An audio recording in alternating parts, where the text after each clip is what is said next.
the hell? 1 second. What is up, friends, foes, and members of the Omni Council? My name is Daimien Kamiya, I am the Omni King, and I have no idea why my chat is like that. Actually, I do know why, never mind.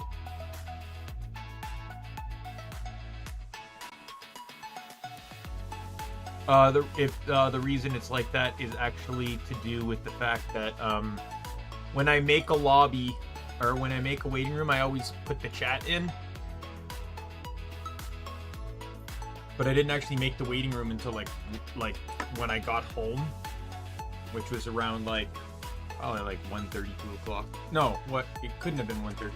Probably about 2:30ish. So, interview. I think it went well. This is probably one of my stronger interviews, but I still said some stuff that may cost me the job. We'll see. They took this a lot, because this is just a supervisor position. It's not like assistant manager or anything. But in the room was the assistant, the manager, and the district manager. They were taking this very seriously, so... I'm happy that, I was able to get that up. They asked me some very specific situational questions, how to handle things and stuff, and I felt like I answered them very well.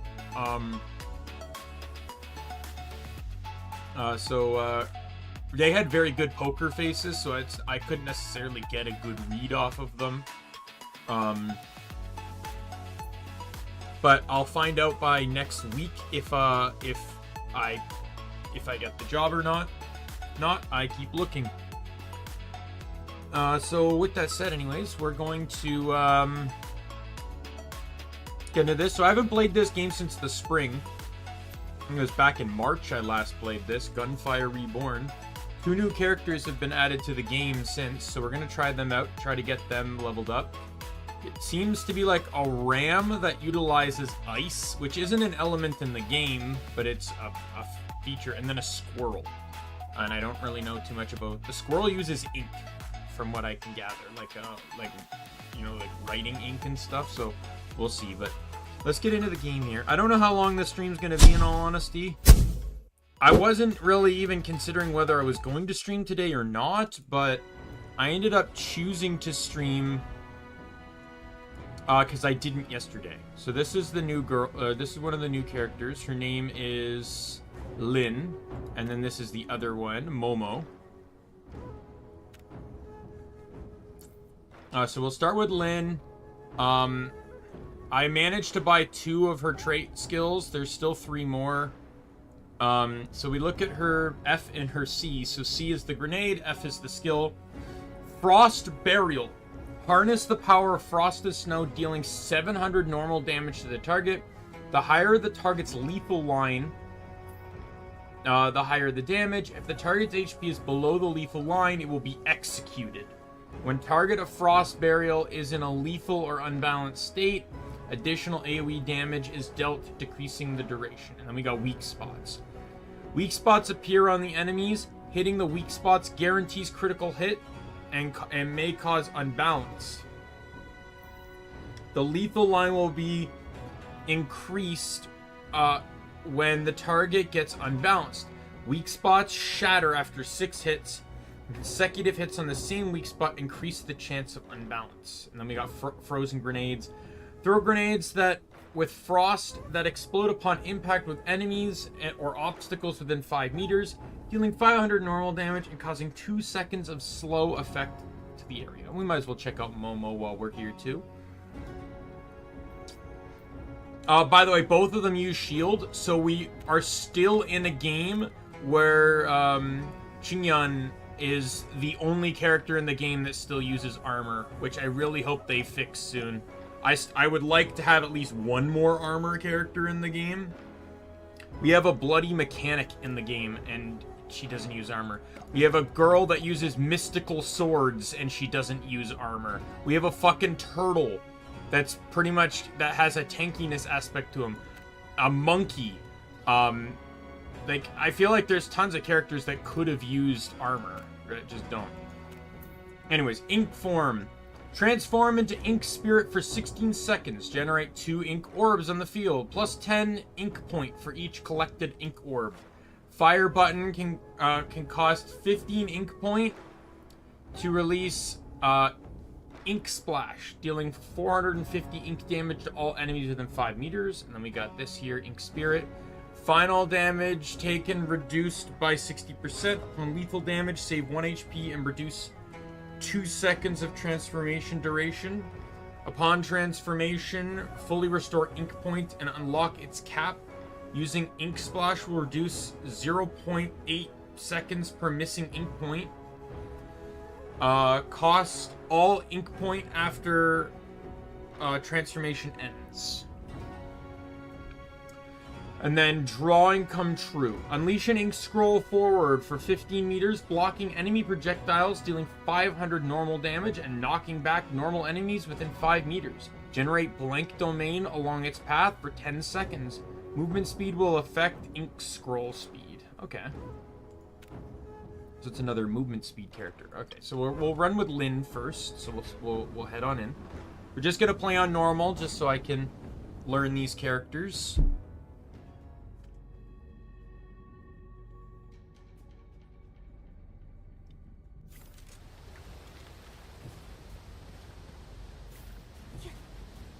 Getting my bearings here. Alright, what's my starting weapon? So we got the hexagon. After 18 shots, you can deploy a shield.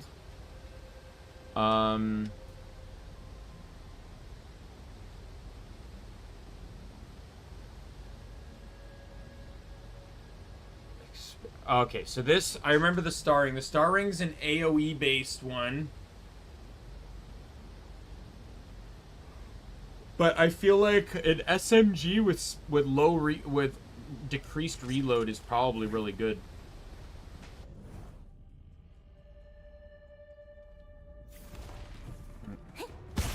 All right.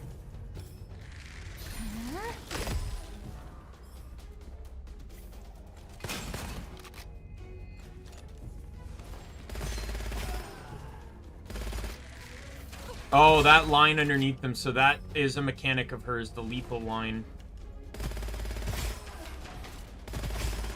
And then the weak point thing there.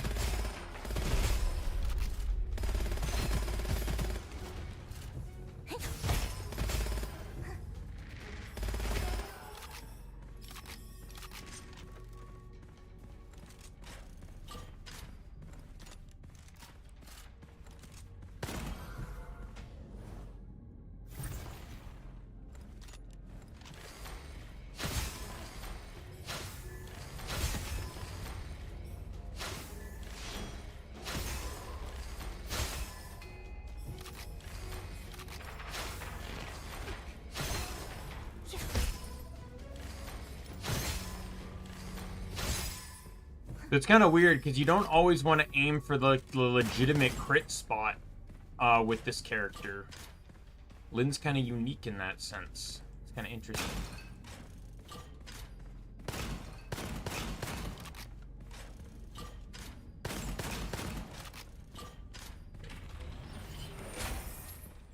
After dash, cause lightning bolt to spawn. Excellent. I'm not against turning my dash into a utility.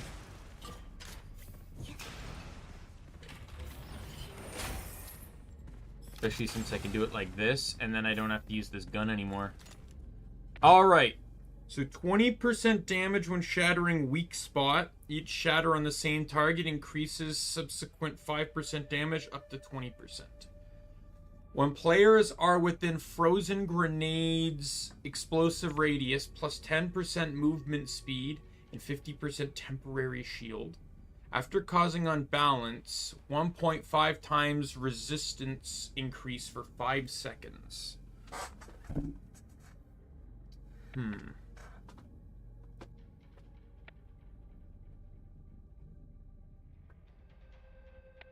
I'm gonna go with Blizzard Gale, I think, for the time being.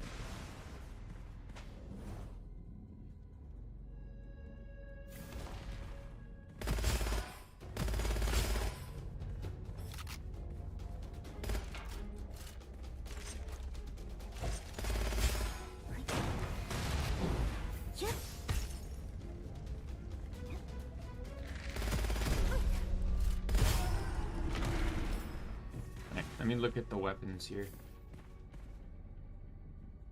Oh, that's the pupil?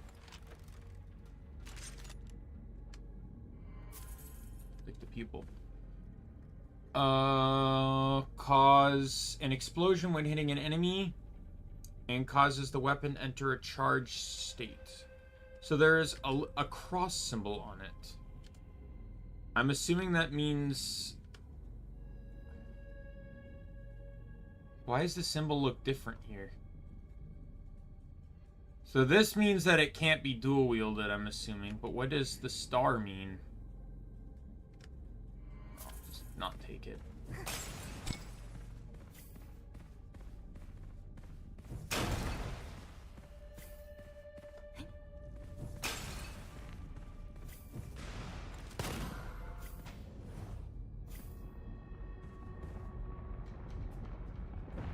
Oh, this one.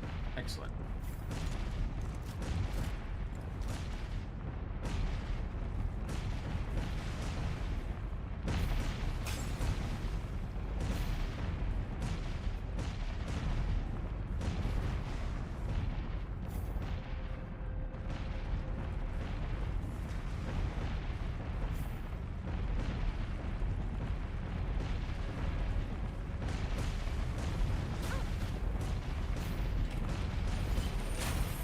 What did I get here?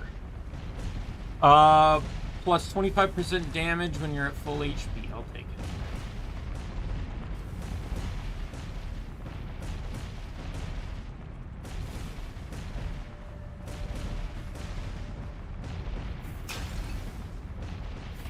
Alright. What did I get here? Merch in the peddler can be refreshed more than once. I might swap that one for later. It's not always that useful.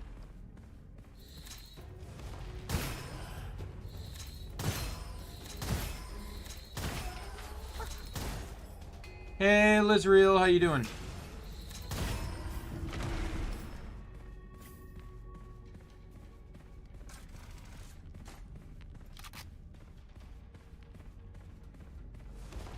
Snowball.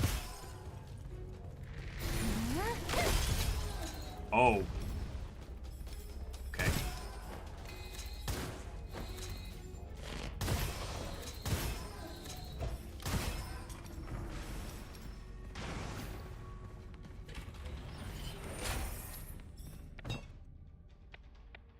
When the bullet hits weak spot, splash ice crystals to the nearest enemy within 50 meters, auto aim at the weak spot, and deal 50% weapon damage. Players are within frozen grenades explosion radius. This one. More AoE damage is always welcome.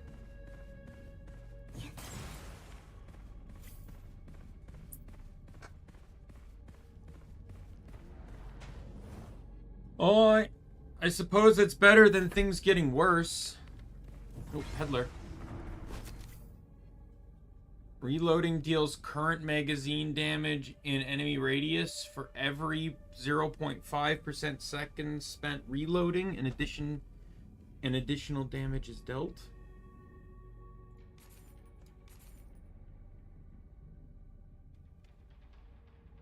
I'm always down for more scrolls. I don't know if I've seen this one. Slightly decreased rate of fire when tapping ADS, and hitting the enemy multiple times will cause it to enter a state of weak spot. Any received weapon damage will trigger a critical hit.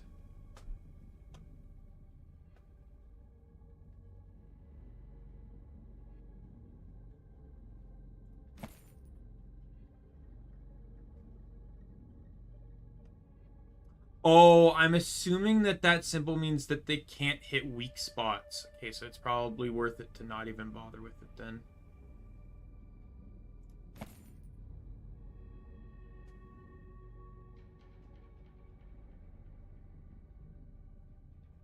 I feel like my interview went rather okay earlier today. I think it was one of my strongest interviews, but We all know how well that means, what that means in the long run. I'll find out next week.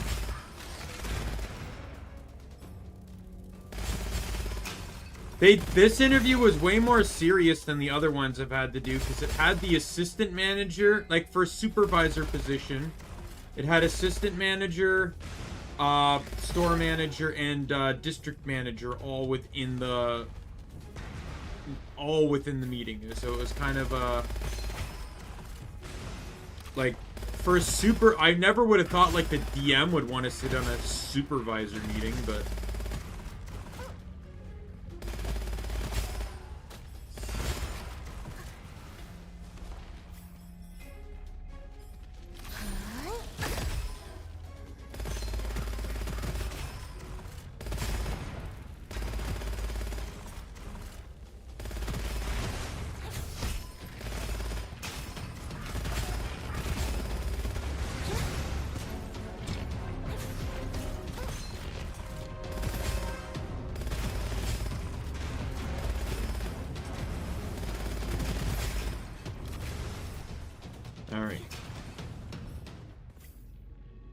Lucky shot chance plus 20%. When reloading after defeating an enemy, minus 50% reload speed time and remaining ammo as additional magazine capacity.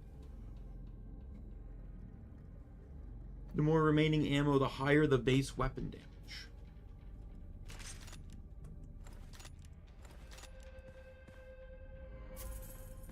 I don't really know where I'm going with this character right now. Some of these newer characters seem like the weapons themselves don't matter, which makes it kind of hurt, because then you're relying heavily on the aspects of this stuff. Throwing frozen grenades, enter a 7.5 second enhanced state, 50% rate of fire, rifle bullets auto-target weak spots. So that would obviously make this person a rifle-based character. I'm not running any rifles, so... 30-second cooldown.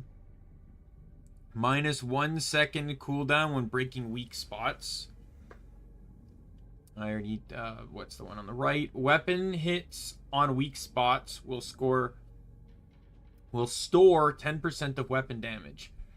Then when shooting causes enemies unbalanced, deal all stored weapon damage to the enemy. Ooh.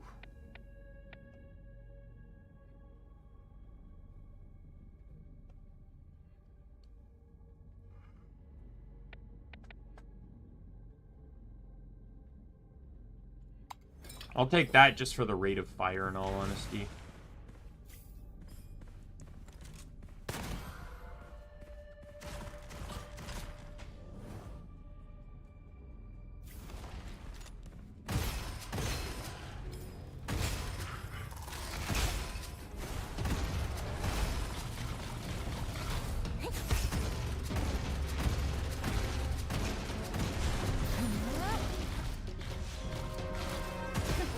Oh, you did not like that, did you? For every curse scroll you own, plus 25% weapon and skill damage. That will be great once I get a weapon. Once I can get a curse scroll. Tracker. Resource cap 18. Hold to auto-target marked enemies. An extra energy projectile will be generated after 5 shots and cause slow effect.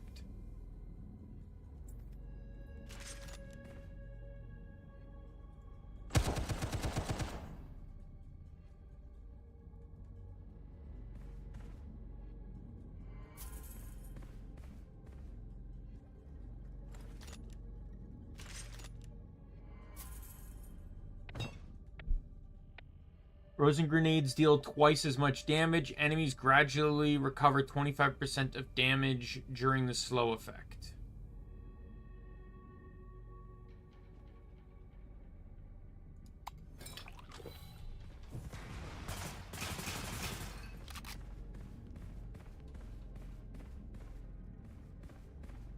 This gun can't reload. Neither can this one.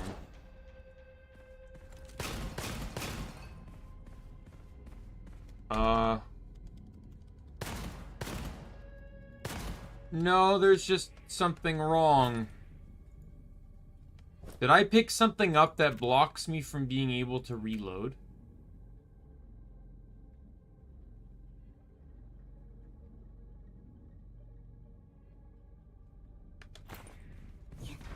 Oh, it doesn't matter. Dashing reloads my gun anyways.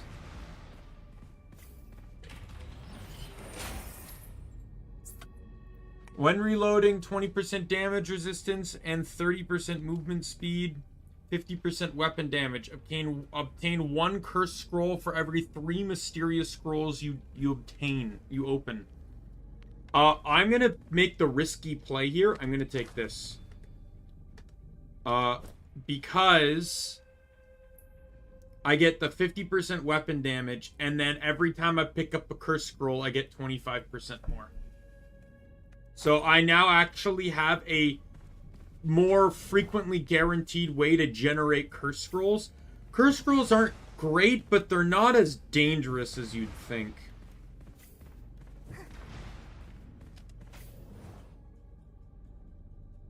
And if I can get lucky and get the scroll that negates curse scroll effects.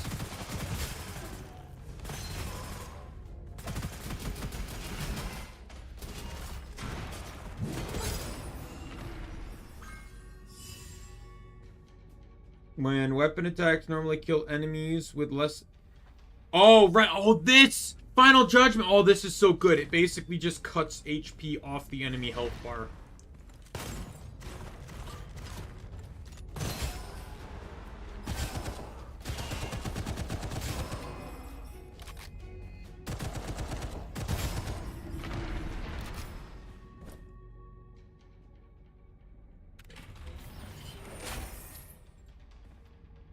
The secondary skill can be used when the number of uses is insufficient, but each time will cause you damage.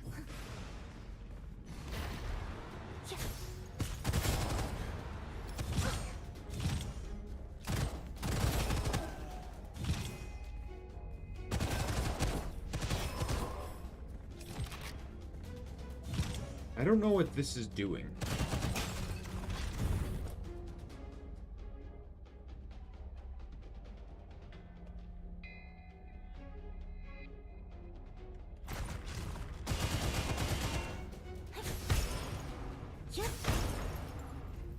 Snowball fight!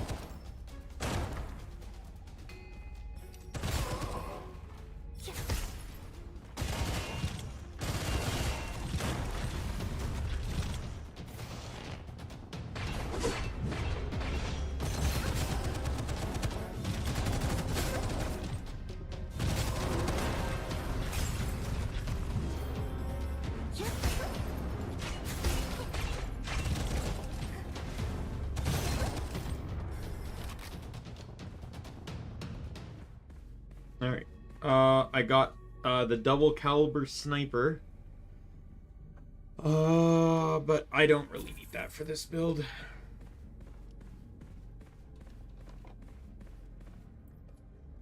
Frenzied Shark? No. I don't want anything that can't hit a weak spot.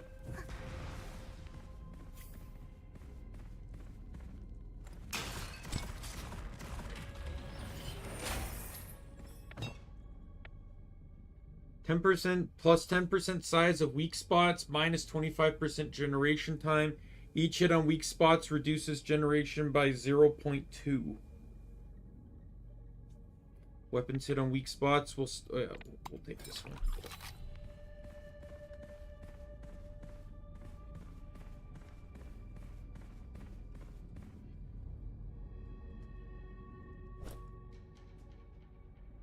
Hitting on enemies applies a stack of ferocity. At 6 stacks, trigger higher damage and apply a stack of howling. Hitting enemies applies a stack of howling. At 3 stacks, trigger the scattering projectiles in surrounding area, which will apply stacks of ferocity. Okay, so basically they apply each other's stacks.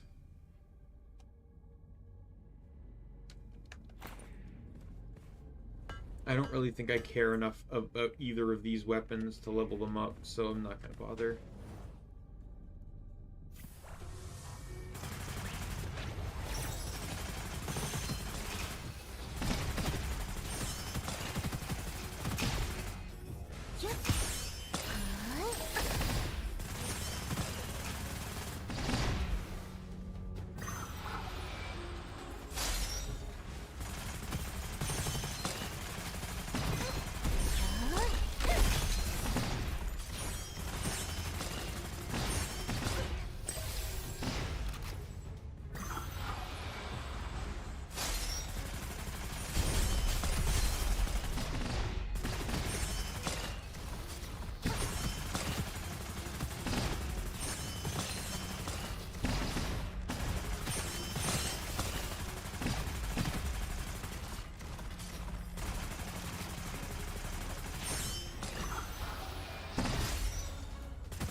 Got him.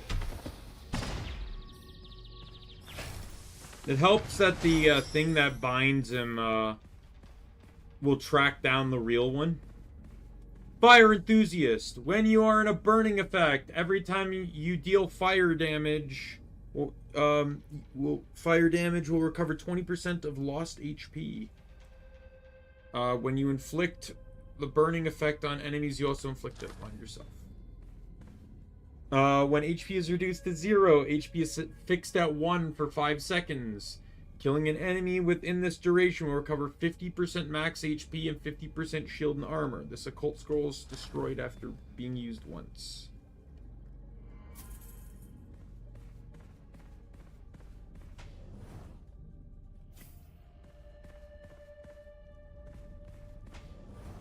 Boss time. Alright, let's see what the peddler has. Lucky shot chance for each 1% missing HP. Reset the cooldown of all skills when you lose 20% total max HP in a single hit. I'm not really interested in those. Hey, looky what I got! Evil Banishing Talisman. Gain immunity to cursed scrolls. I will happily purchase that game. So unbelievably kind of you. And I guess I'll take that too. Phoenix Roar. Attack marked enemies. Targets take AoE damage when hit by Phoenix Roar or skill damage. Resource cap. Skill damage can charge the weapon. When fully charged, expanded domain that auto marks enemies within.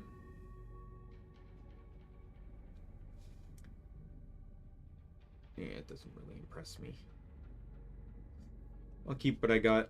But yes, so now I have 50% weapon damage. I get a curse scroll for every 3 mysterious chests I open. Every curse scroll will give me 25% weapon and skill damage, and I'm immune to the negative effects of curse scrolls.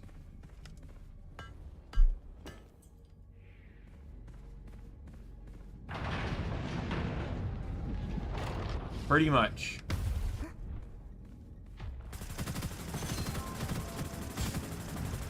And then with that one scroll I got, this guy dies the moment he hits 8% HP.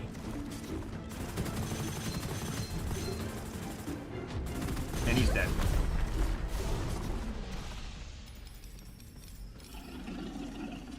Is this a shock weapon, by the way? No. So his shield just, like, went down. There's nothing I need that for.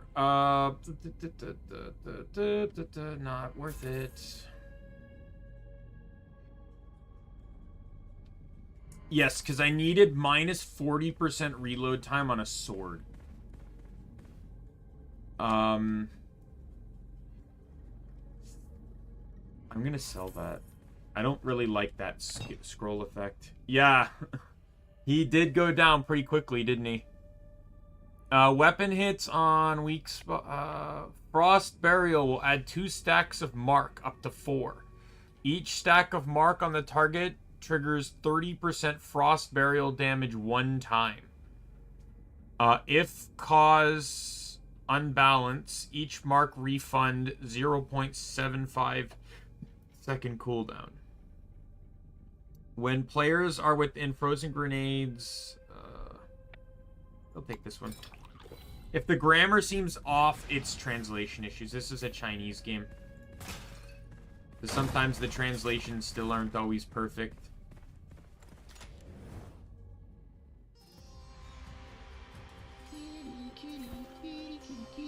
Hello, Merlin.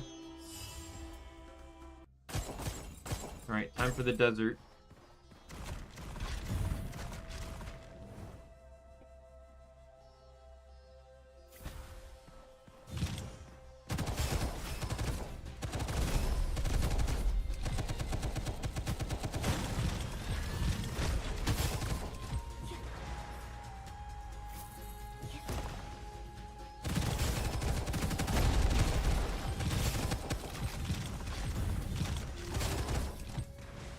I know this gun's the one that really smoked the boss, but I actually kind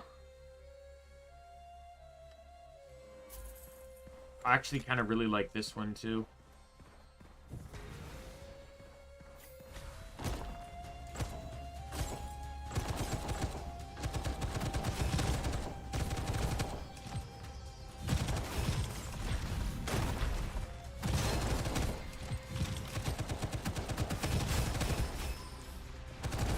It does seem like holding down right click makes me fire faster.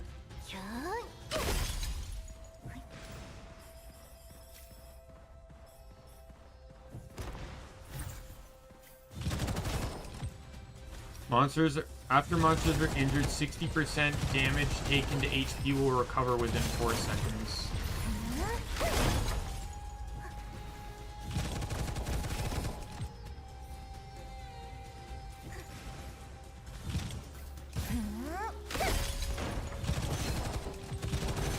Yeah, no problem, Lizrael. I appreciate you stopping in to say hello. Have a good night's sleep.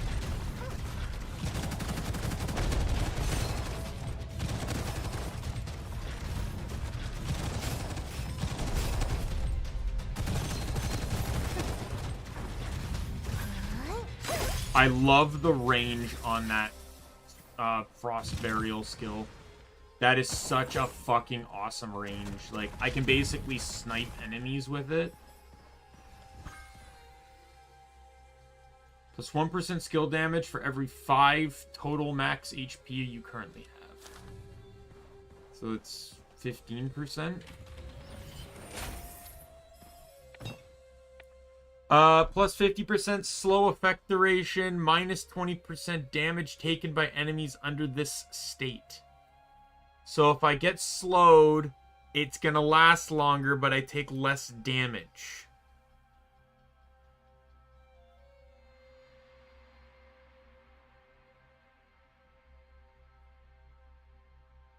Oh no, never mind. So it's an enemy effect. Sorry. Slow lasts longer on them, and they take more damage when slowed.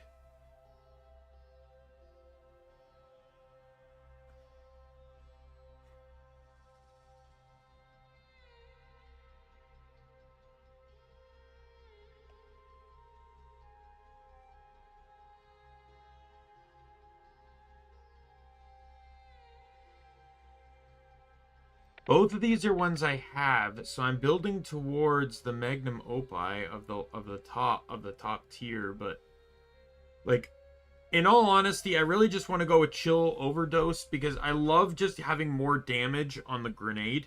Like that to me that's just always good. Just sucks because my current rifle has the ability to slow, so it's can't guarantee anything though because I don't even know if I'm going to be keeping this weapon, so alright, boss time. Which boss is it? This arena. I don't really recognize this.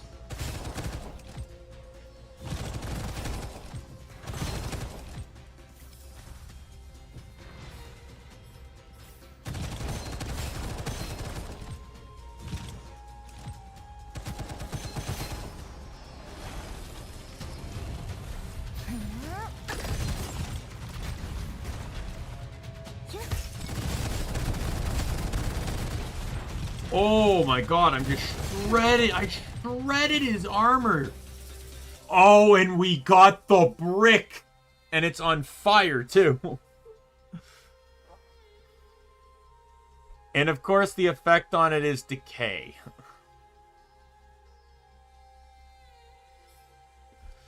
You know what? I'm gonna take it. Why the hell not?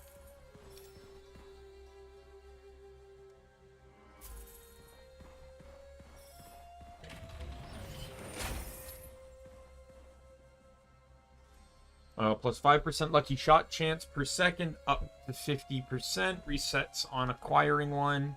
Plus 40% weapon damage for 6 seconds if the magazine reloaded after being emptied.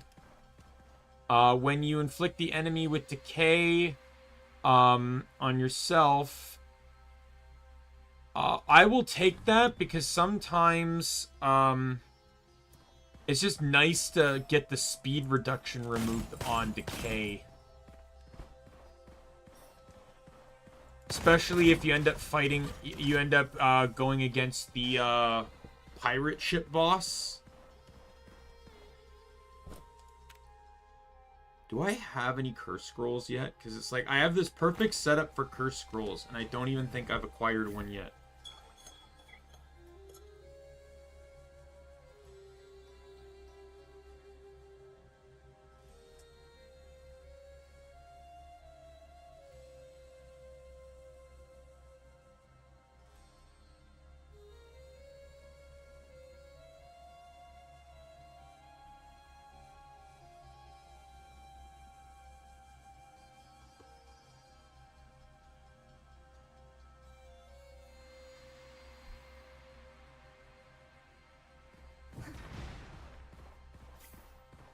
Alright, next stage.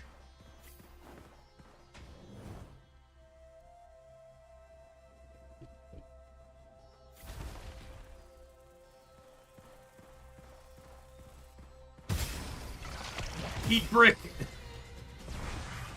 Eat brick! Eat brick!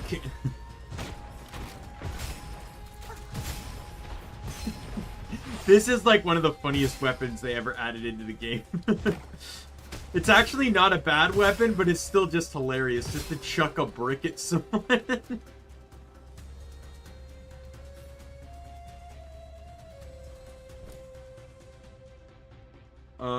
My hero, please make your wish. I'm gonna leave, because maybe I might get a curse scroll before the zone is done. Maybe I'll get one from here.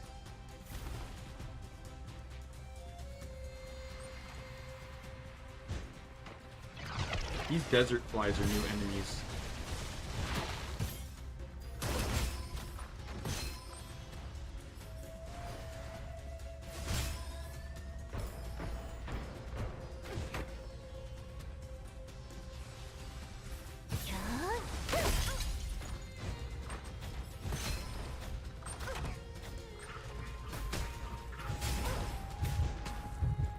Oh my god.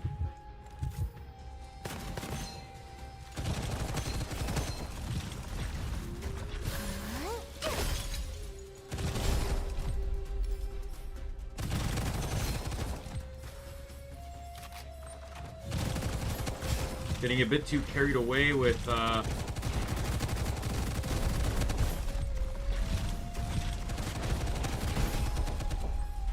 using the brick.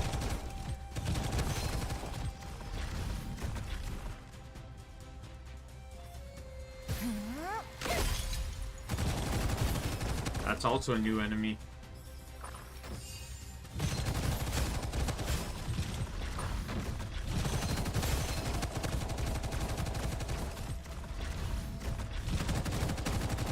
I will say that despite everything, my build is leaning more towards the chameleon weapon as time goes on, because I have both scrolls that benefit when I corrode or burn enemies, and the burn one is lifesteal, so...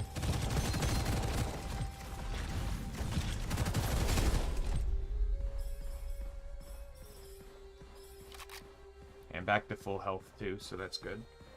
So I can get that weapon bonus again.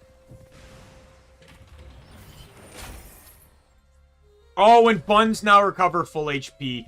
Gourmet and Bluff work so fucking well together. It's like chef's kiss combination, which is funny because they're both bun and food related. I'm holding off on that because I might be able to get a cursed scroll by the end of this level.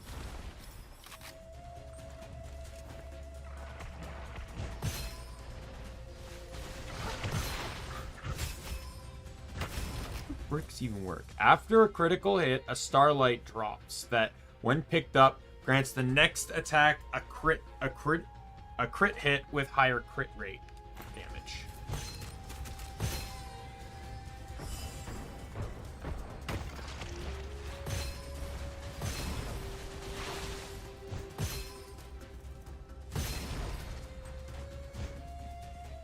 So if I beam someone in the head with this, the next attack is a guaranteed crit with higher crit damage.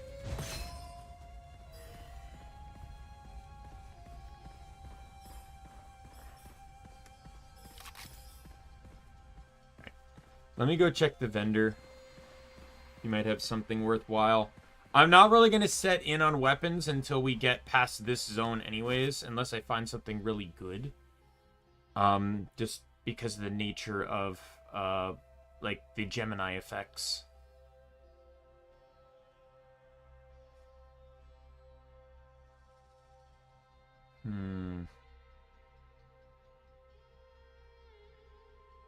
See, this one's not bad. What with all the lucky shot chance on there. You know what? I'll buy that.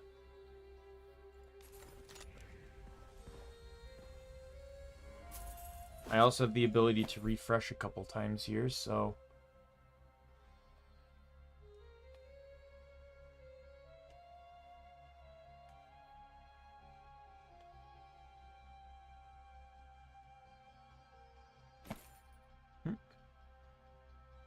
I'll take that, why not? Minus 50% max HP and shield, but 2 extra revives. So I basically now have more or less 3 lives now.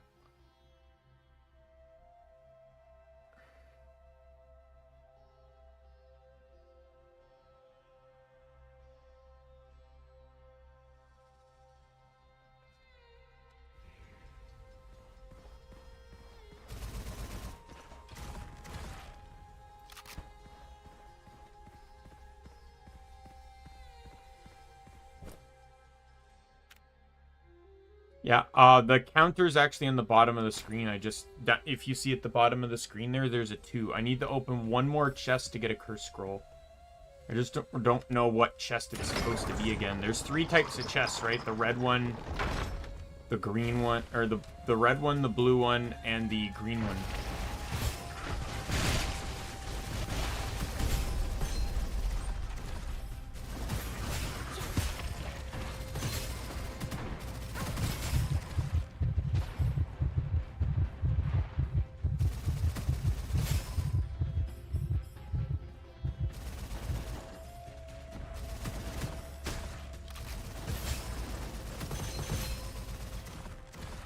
So I've already consumed 1 scroll.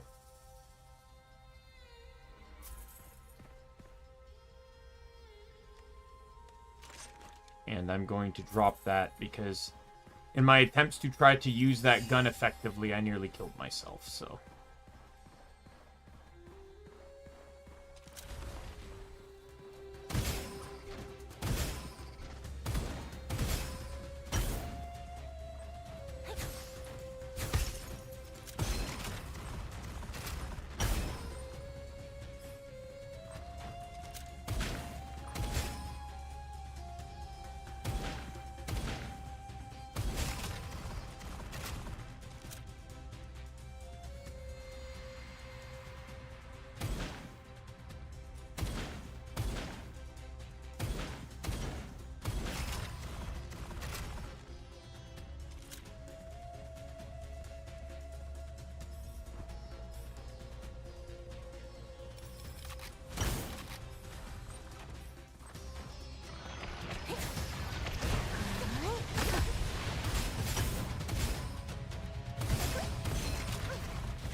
Hey, desert fly.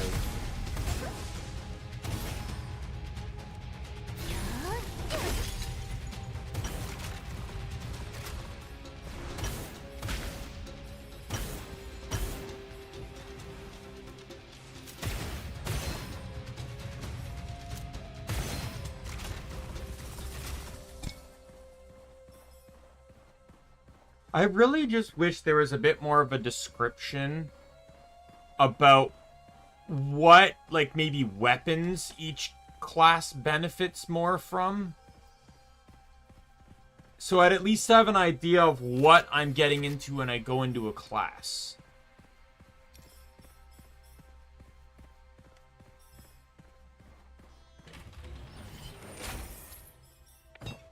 200% damage of frozen, plus 200% base damage of frozen grenades, plus 200% base damage of frost burial. I'm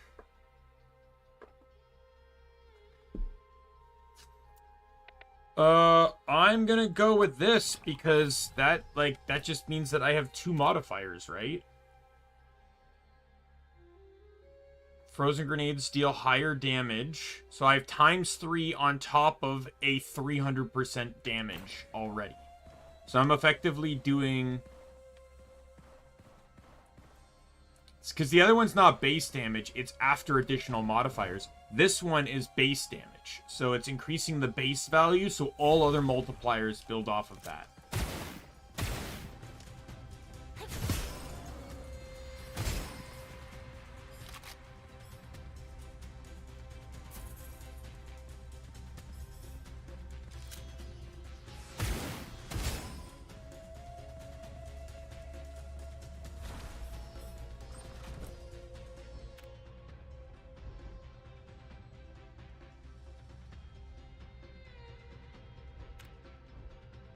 Oh my god, I will take that.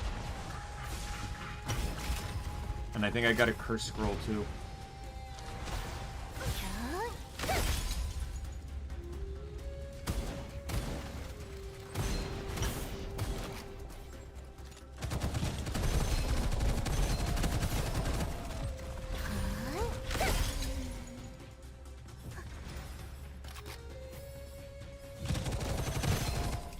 So, from what I can gather with this character, I saw rifle in one of the skills. So, apparently, they evidently use rifles. Fine. They seem to focus a lot on slow. And weapons that have some type of precision to them. So, corrosion is probably a good element for them, even if it's not directly corrosion, because corrosion puts on a slow effect. This gun alone, the tracker, is a very good weapon because it just... Oops. It has a slow effect.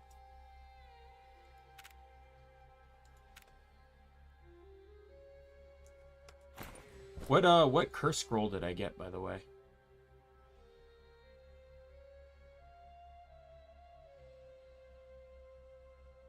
Oh, no. Okay, never mind. It's counting down, not counting up. So I need to open another red chest. So I should have opened that other red chest I saw. Just sacrificed health for money. Just to get the effect. Oh, hopefully I'll find another red chest before the end of this.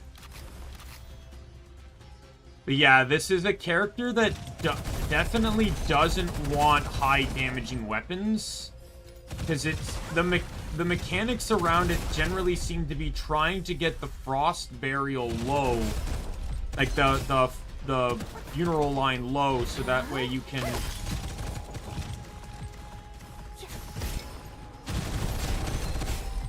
abuse frost burial to KO.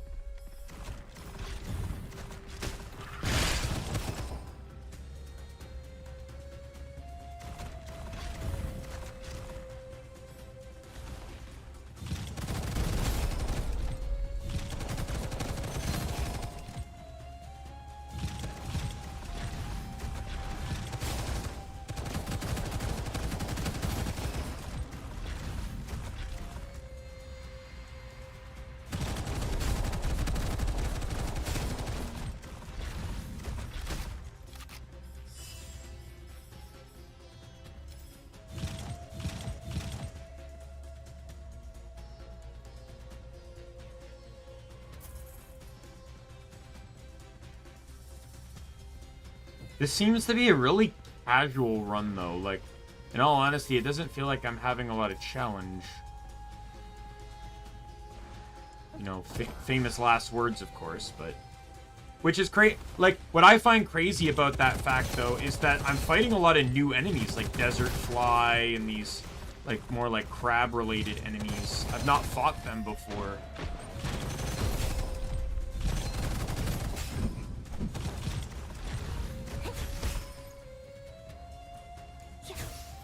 Field ants, like all these bug-related enemies, I've never fought them before.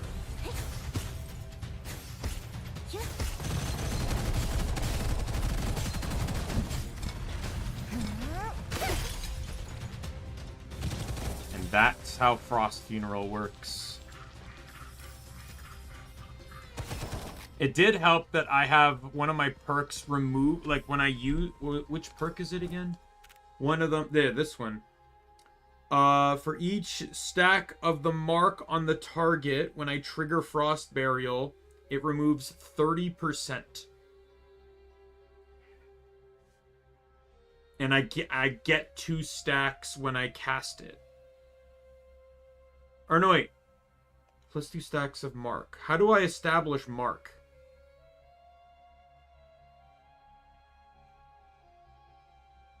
It doesn't say how I establish mark. It just says...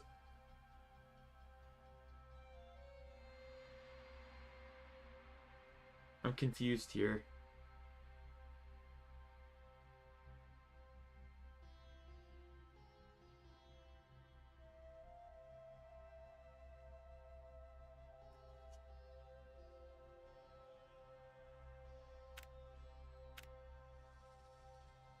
There's a seasons task here too. Wow, 7 pages of tasks, and I've done 2 of them. By the way, this game doesn't have FOMO. I remember seeing a notice about that. So those that don't know what FOMO is, fear of missing out. It's when you the game basically forces you to play with this idea that if you don't, you may be missing out on content or rewards. This game does not have FOMO. Oh, and you can even disable the frost shake. That's nice of them. Yeah, so I forget what it is. I'd have to look into it again, but there is a way to retrieve awards from previous seasons. This is currently season 3 that we're in right now.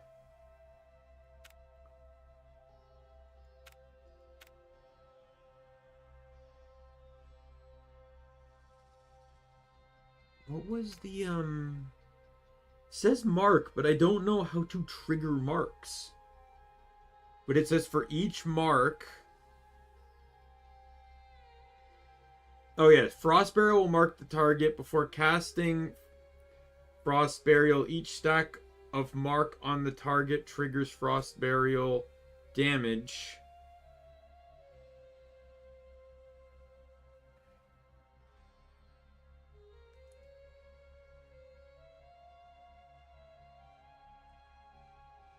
Yeah, and if it gets low enough,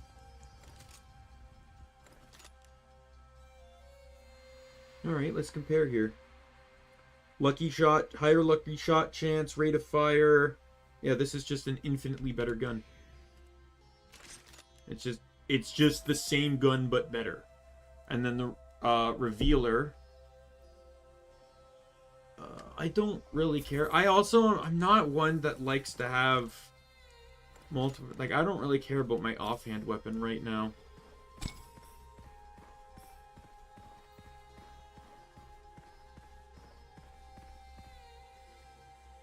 What was the added effect of this again?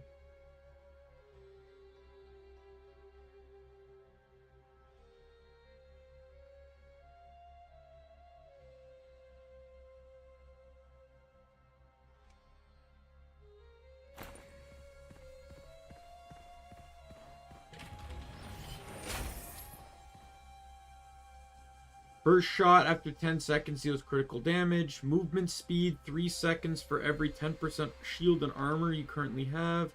You cannot discard all scrolls. But variable options and mysterious chests will be available. Interesting. So all scrolls basically can no longer be discarded. I'll try that one. Like, supposedly it's going to give me more options. But yeah, I can no longer discard or drop scrolls. I'm assuming I can still trade them at chests. I just can't, like, drop them.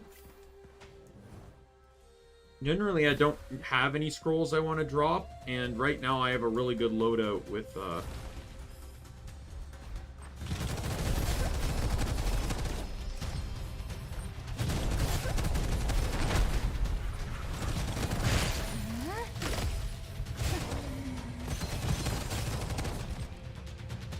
pay attention more to the mini-map.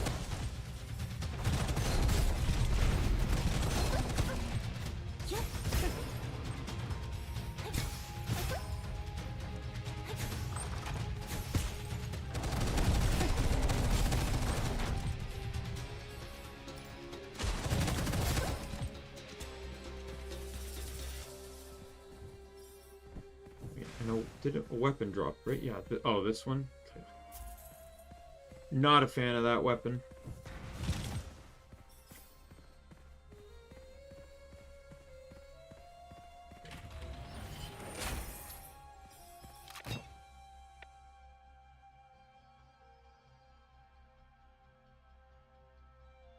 Targets of Frost Barrel automatically become unbalanced.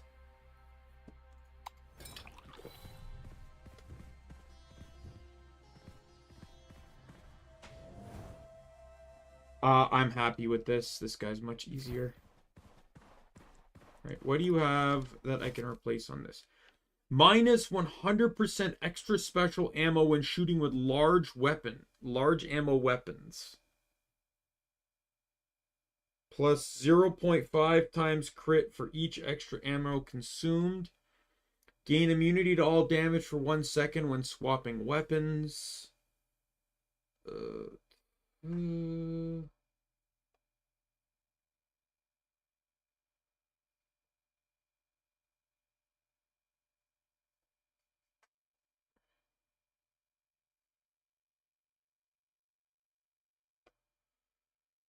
Let's see.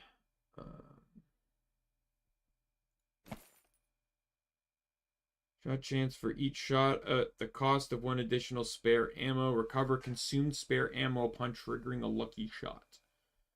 Not really interested in that.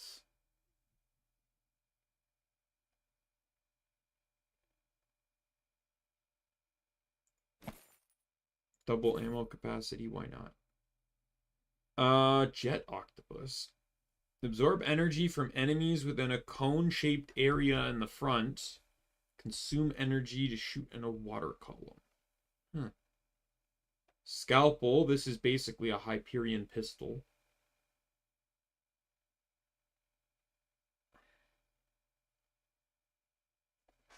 I'm going to take this one. I like this gun better than the normal guns, just because... I'll put them both at +5. Just because of the true damage aspect. Like, I'm about to walk into an armored boss. This gun will just straight up bypass his...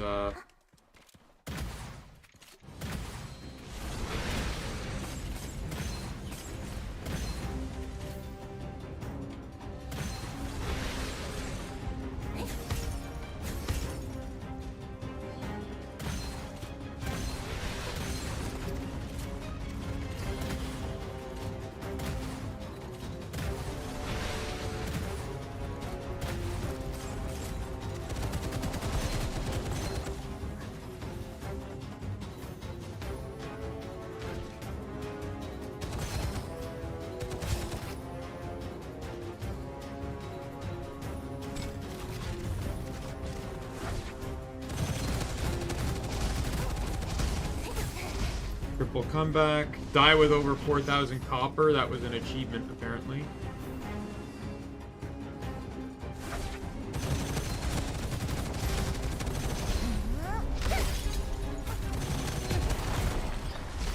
I still have one more death on triple comeback, so I'm not too worried.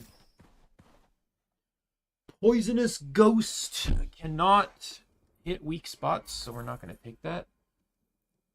Oh, yeah, let's go. I don't really want bows.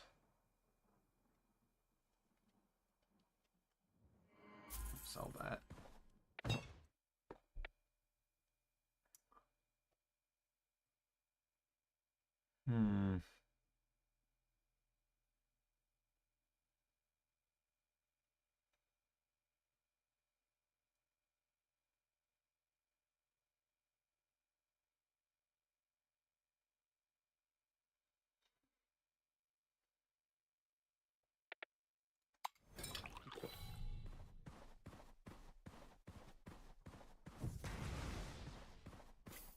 Alright, Gemini effects are really going to start coming into play now.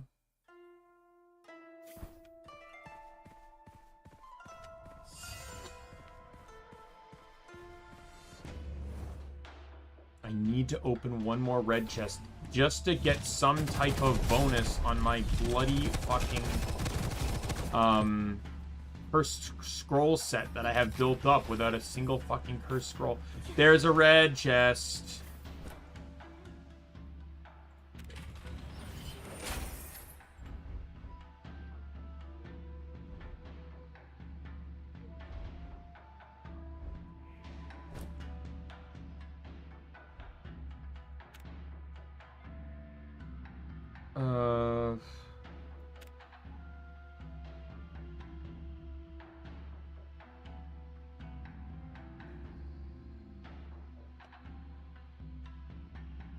No, I'll take that.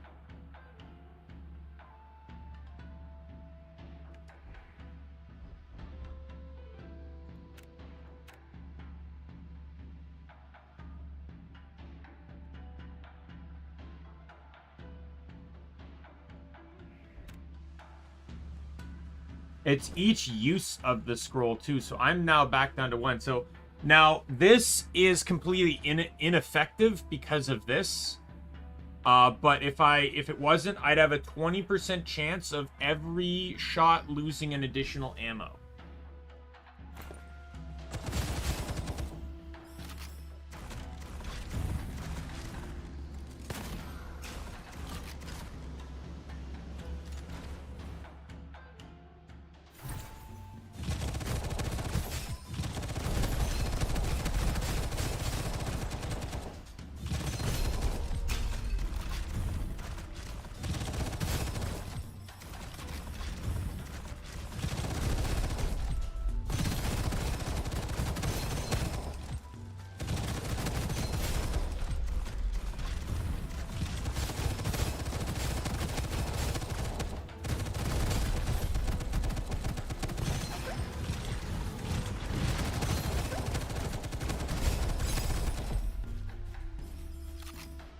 I really like this gun.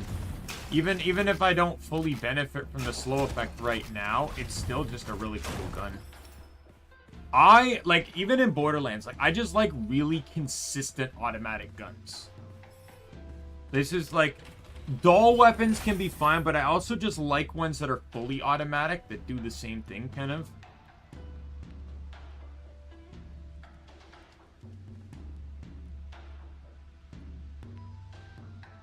Minus, you know what? I don't know if I want that. Minus 50%, because the thing is that would actually pair well with the thing I just got, this one here. But, alright, so it would kind of remove the restriction on this, allowing me to use my skill more. But I got so many bonuses on my secondary right now for damage. Right? Just, you know, just the damage bonuses I have on this, I don't know if it's worth it.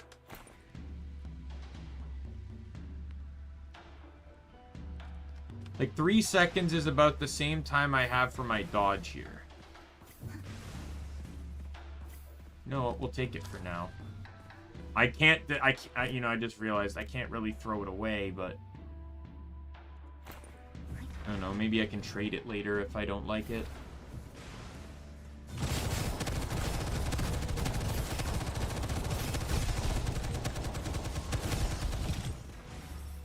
I have a lot of bonuses when it comes to my action skill too, like skill Bible and stuff, so...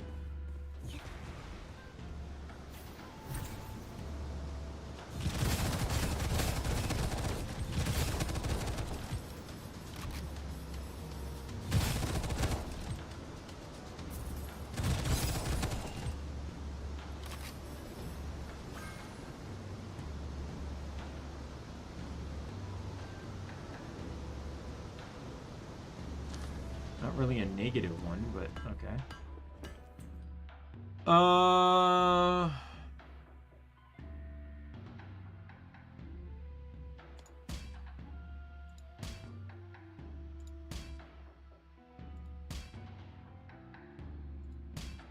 There we go.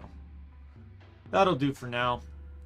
I don't really have an element on my weapons, so I think, you know, combining crit with a sniper is probably my next best bet.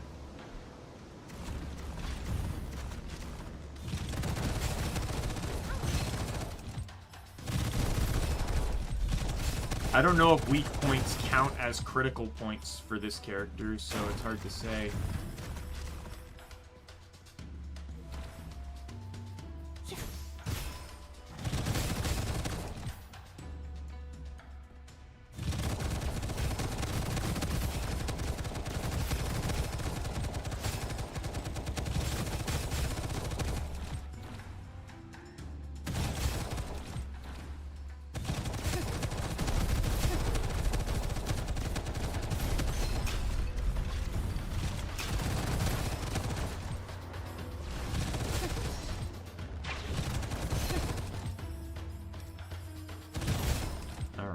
Everyone's dead. Cavalry. No, that's a burst fire. I'm not a big fan of that gun.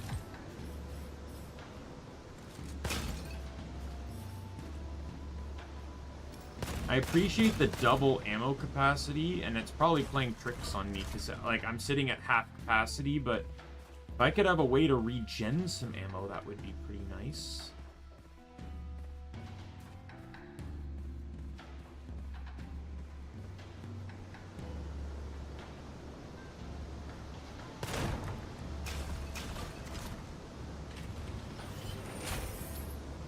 Yeah, one more red chest option, and I get another cursed scroll.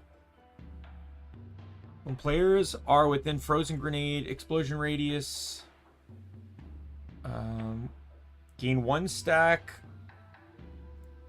of state on hitting weak spots, 3 stacks of state on shattering weak spot, plus 1% skill and weapon damage for each stack for 6 seconds.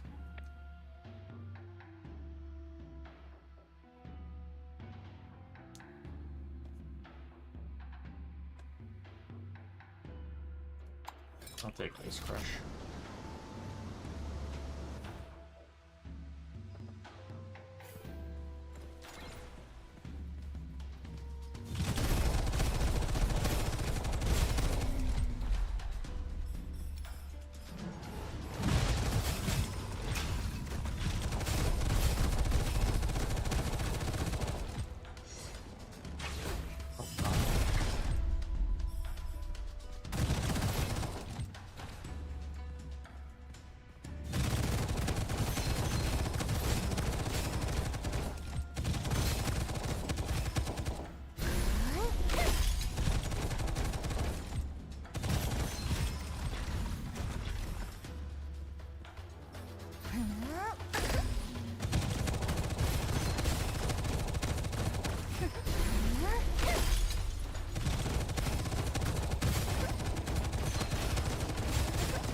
Come on. Is that everything? Just making sure like there's no exploding lanterns, because those will one-shot me. At my current state, they will absolutely one-shot me. Alright.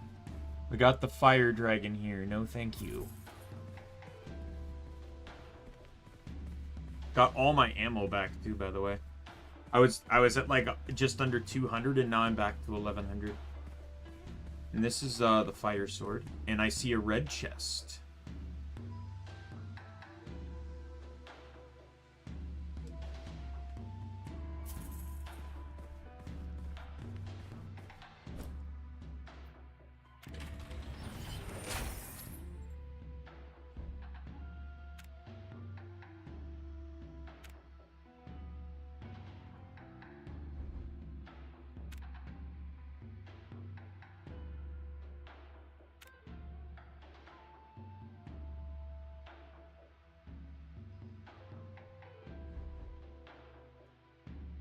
Kind of really negates things. Like, in all honesty, I did that because I saw, yeah, there's a blacksmith over here. I should be able to re-roll to try to get the crit thing back. Having corrosive on this weapon seems very pointless because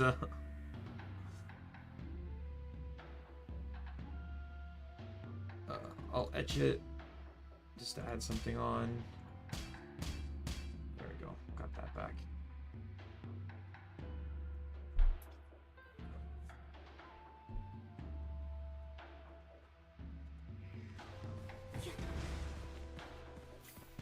I mostly did that just to try and build up the stacks, right? Because, like, I'm at 50% weapon. I'm at 50% due to 2 curse scrolls. So this one is using the secondary skill. Its consumption has a 50% chance to double consume.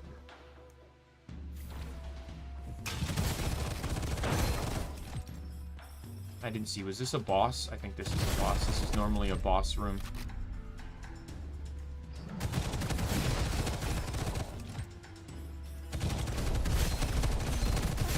Yaksha. The only other guy that spawns here is the catfish warrior, and he always spawns on the boat. So if it doesn't spawn on the boat, it's not the Yaksha. Or it's the Yaksha.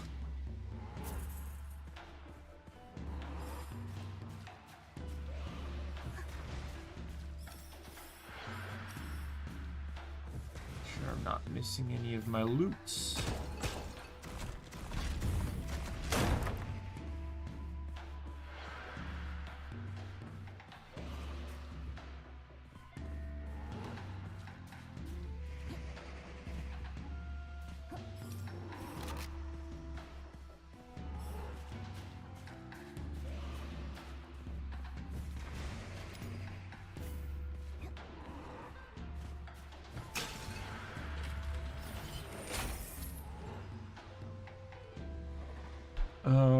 While moving, the faster you move, the more damage resistance you gain. Defeating an enhanced monster inflicts manipulation effect on all monsters within a 7-meter radius of the defeated monster. Weapons cannot reload automatically. When the magazine is emptied, you can continue to fire, but each shot deals 1 extra damage to yourself equal to 1% of your total HP. I'm not going with that. I guess I'll take this one.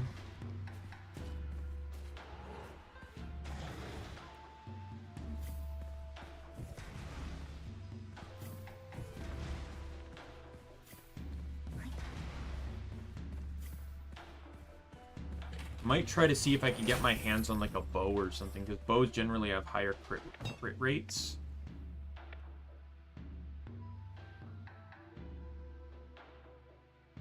I'm going to take this because my action skill is guaranteed to unbalance.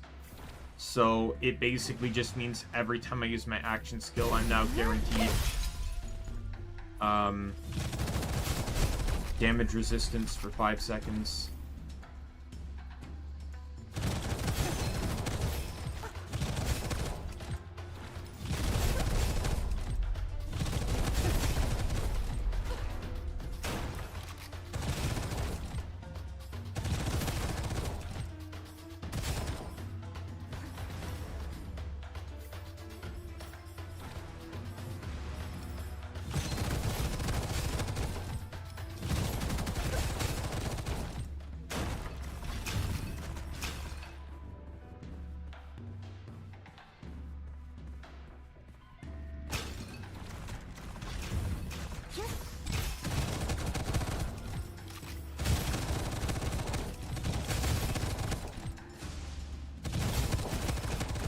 We're gonna really find out how well this goes once we hit the,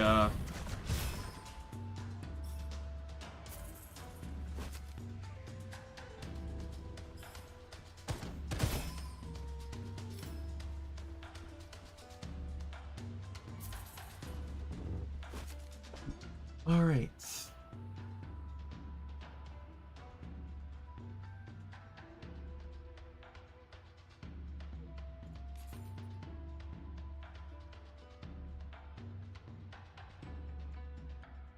So this one does have higher crit chance.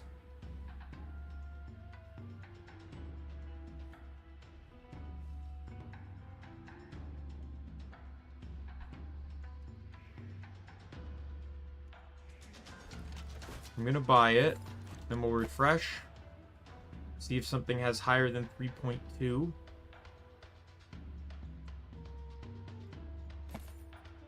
The hell is this? Starfly. Auto lock target area and fire randomly. Distributed barrage. Skill damage can charge weapon. When fully charged, enter enhanced mode. Consume energy to increase projectile count. I guess it's one of those weapons you'd really have to use to...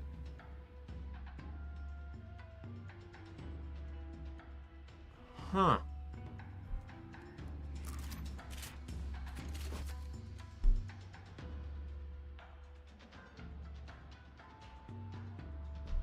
This is a fire version of my current weapon.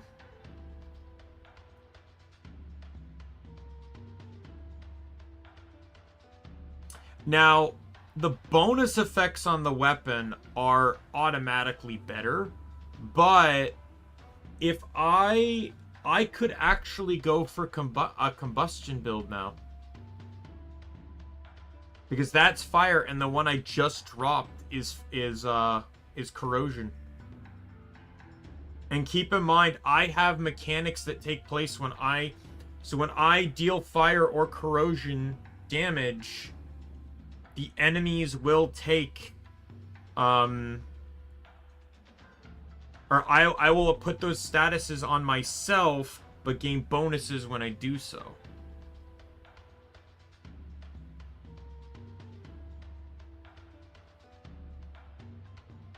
I just lose a lot of crit if I were to do this, because I actually have a crit modifier on the tracker that makes it so much stronger.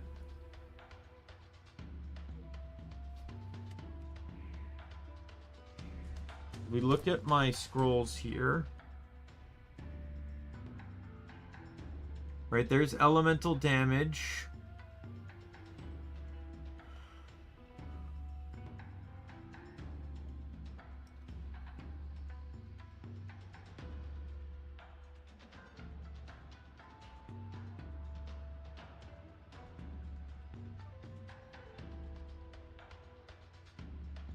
When you're in the burning effect, every time dealing fire damage will recover 20% of lost HP on a 20-second cooldown, or on a 0.5 second cooldown.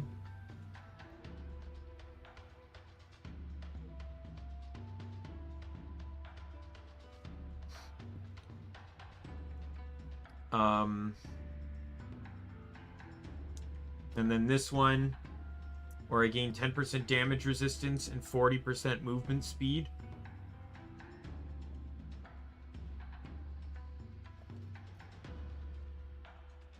But beyond that, like, outside of elemental power, I don't really have anything elemental going on. So I don't know if this is really worth it or not.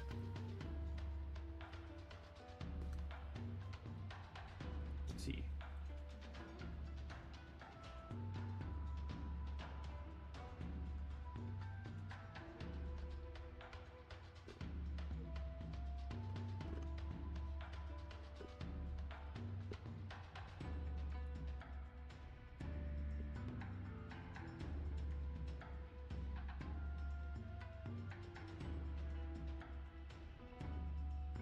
Okay. Yes, so weak spots do indeed do critical hits. So I do not want to make this change. I actually want good critical hit damage.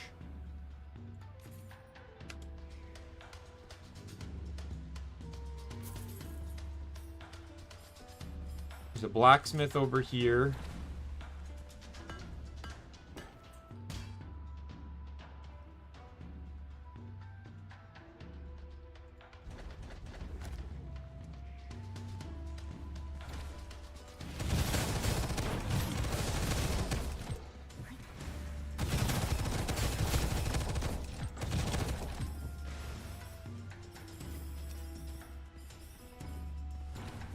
Like, and I mean the yellow circle weak spots. They do count as a critical hit for the sake of how this character works.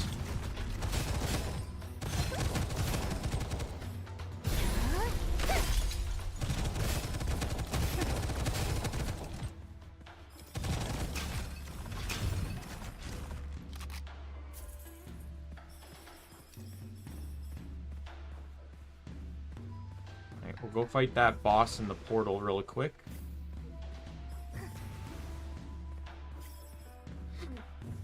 Yeah, so having a fully automatic weapon that has a 7.4% crit damage on this character is actually really broken. So this character is basically another crit character, but not necessarily sniper like the wolf is.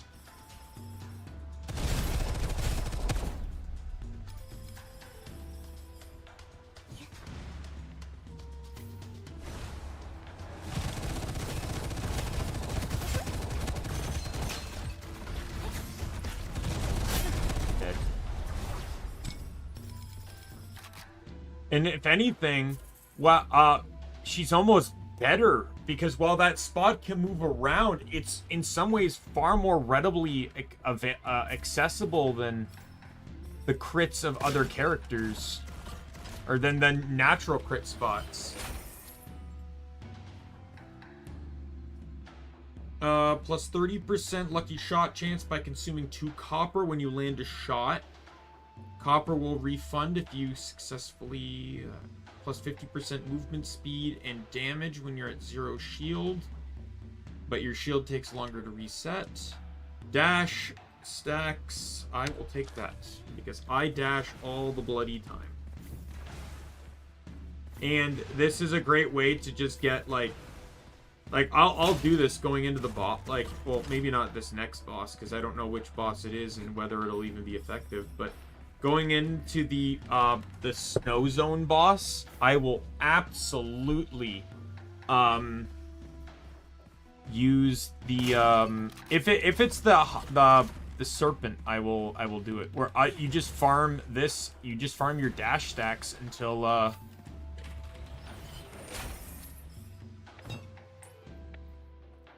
frozen grenades. Explosion. Create a 1.5 second vortex, pulling enemies, dealing frozen grenade explosions every 0.5 seconds. Only one vortex can exist at a time. These are all really good.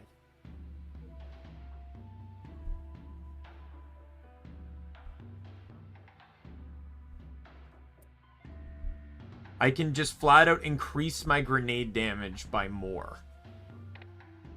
Because that's not even 100%. That's a shit ton of damage. I have to go with this, right? Like, there's no joke about that, especially with the thing I just got, where the dashing buffs up stacks that consume to... I can get up to 600% skill damage. Oh, and it's a serpent, too! Oh my god, I might be able to one-shot this guy with a snowball.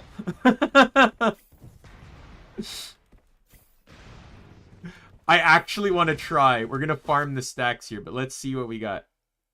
We'll buy that, because that just kind of breaks everything, doesn't it?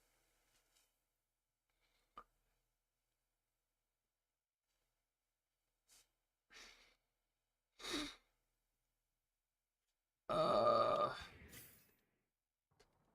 second.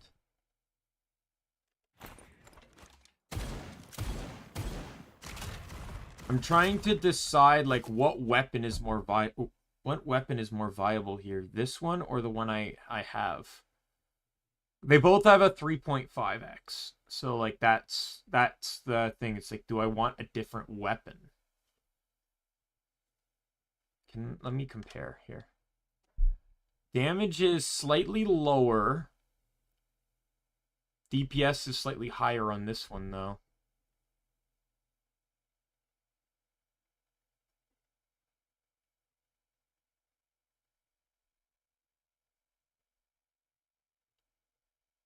Granted, I could get an extra effect added on.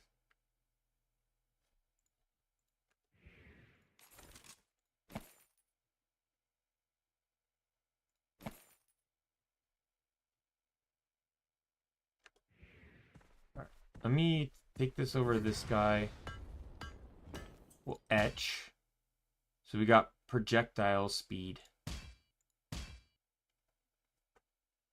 Piercing and projectile speed. Oh, wait, what? Why is it lower? Oh! Because I was looking at the numbers wrong.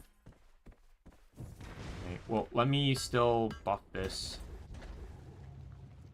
Because this is my weapon of choice here. Alright, we will shoot the serpent, but I want to try to,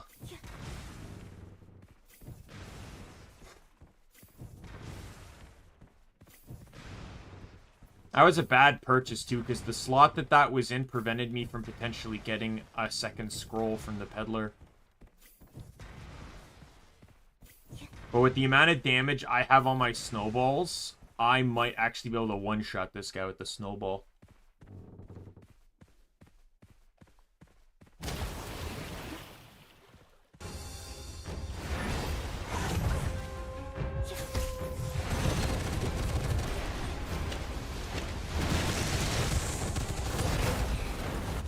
Back.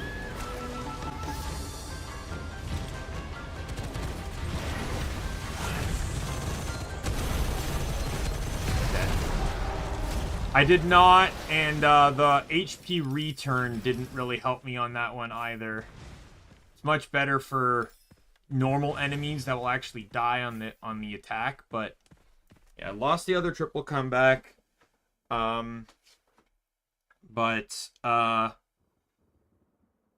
Yeah, he definitely was not, definitely did not like the crits, though.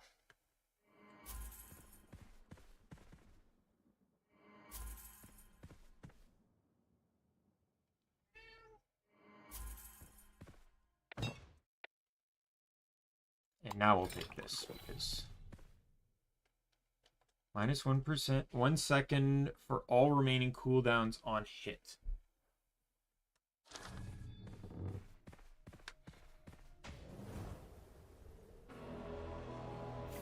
Oh, this is her weapon. I guess that makes sense.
Yeah, the enemies really do not like my crits.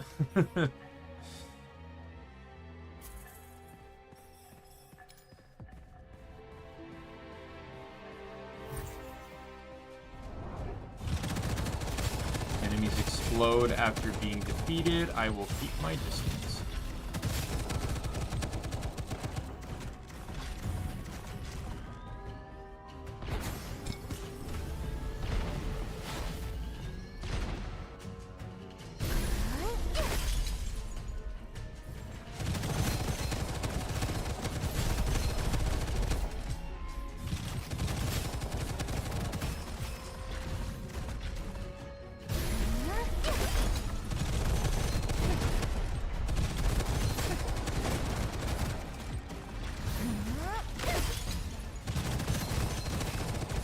some of these enemies, too, also don't really have very accessible crit spots.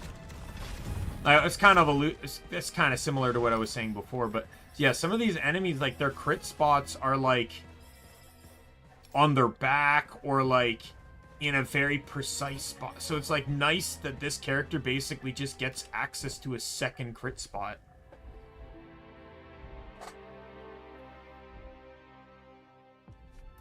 That bun was still on the ground, right? That fell down. Yes. Okay, good. So I can get 2 uses out of this. Because I get full HP on a bun pickup.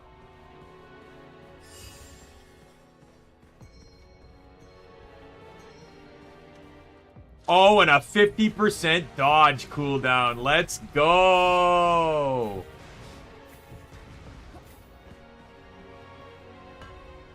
And I got nothing else to do but to buff the shit out of this weapon.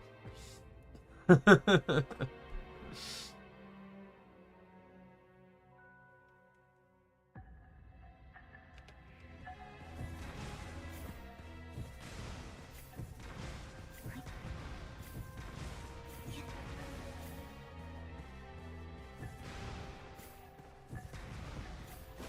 what do you have?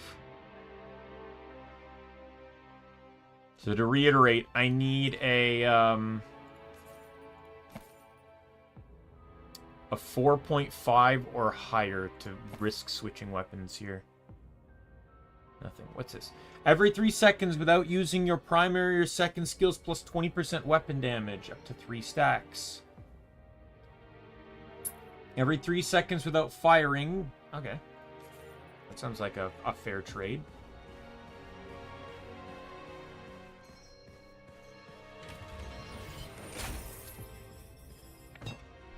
Oh, I'll take that. Why not? Not that I really have a choice, but that's what I was looking for over there.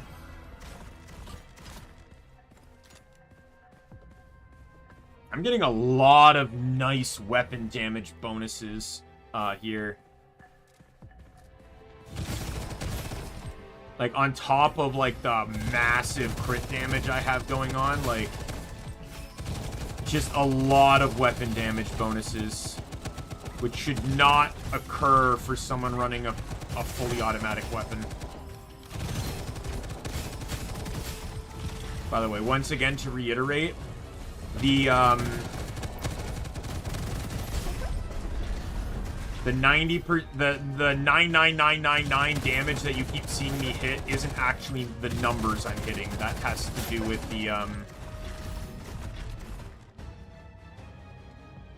that is the scroll that kills a target, a normal target, if they have less than 15% or less HP. I don't want, like, if no one caught on to that, I just don't want anyone thinking, like, that's the amount of damage I'm doing. No, that's just because I'm hitting a target within that health range a lot.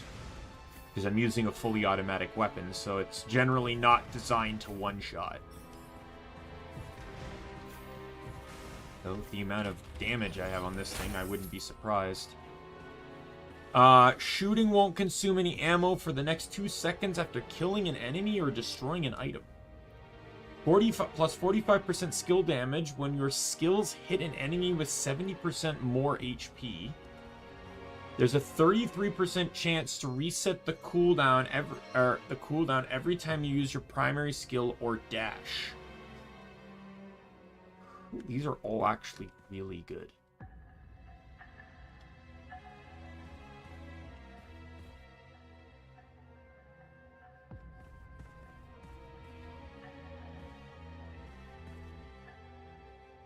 I don't get caught on a reload too often, but I just feel like I kill an enemy, like I'm killing enemies so fast, I could probably massively save ammo by running this.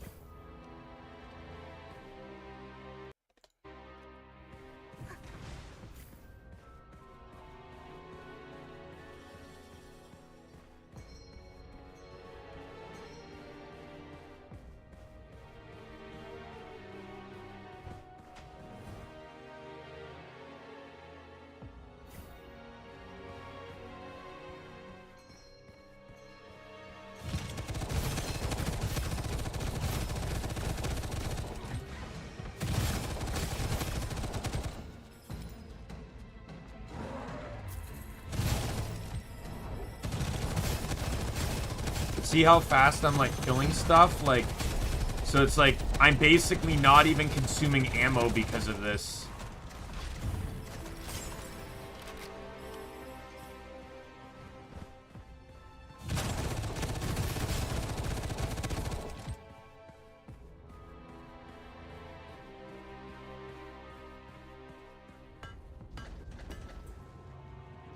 So that'll be a level. This will be a level 20 rifle for the boss because I get to upgrade it.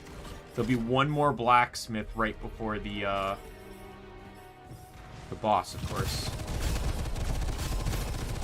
I don't know which boss it's going to be again. I've only fought the other boss once, and I'm pretty sure I got lucky on him. I beat him the only time I fought him, and that's why I say I got lucky, because it's like I didn't really know what I was doing to fight him. And I think it still came down to like a hair trigger, basically. If it's the bear, though, I know how to fight him, and I know what I'm doing. I'm pretty sure I got this in the bag.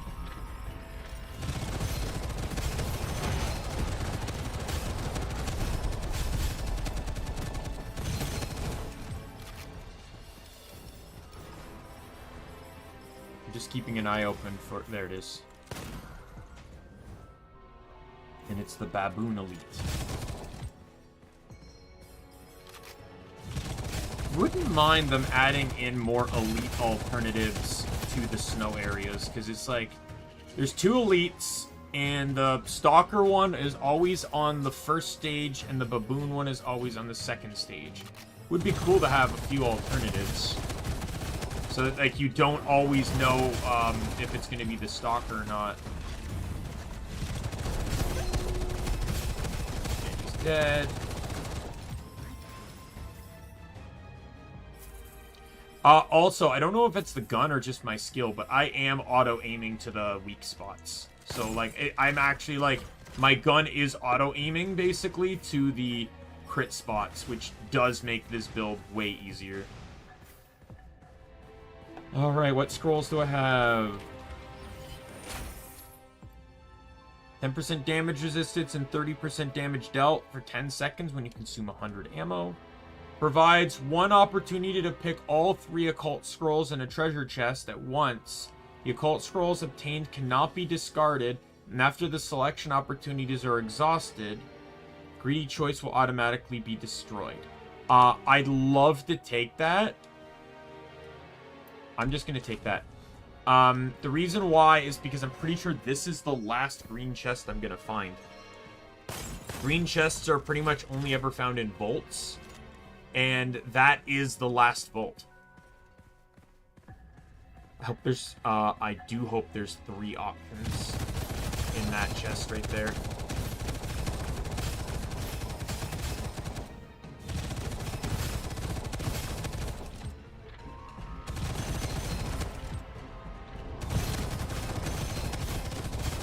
Like, my gun's kind of just moving on its own here.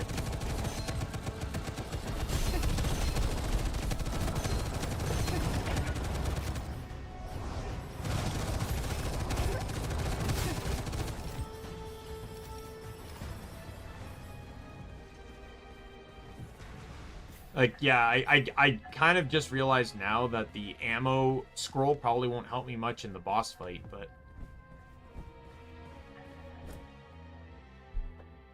I don't want this because it's going to destroy a curse scroll.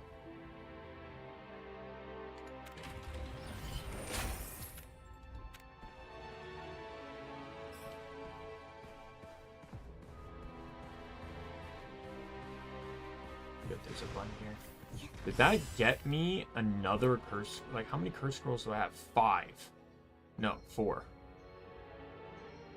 Minus 30% damage to elites, and what was the other one on this one? Minus 0.25% damage resistance for each 1% missing health.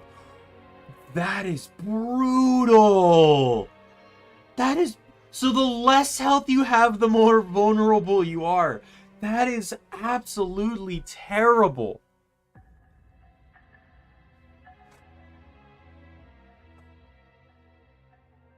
Oh my god.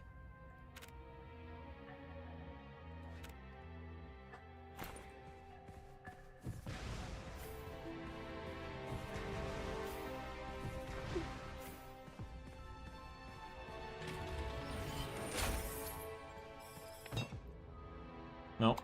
Finally had to take that sometime, but I feel like that'll actually be useful in the boss. And it is the bear.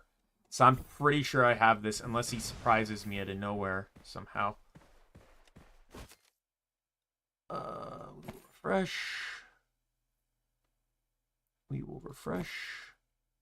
Immune to slows, I guess. And when reloading, 20% damage resistance. And then you, I will max out my weapon, thank you.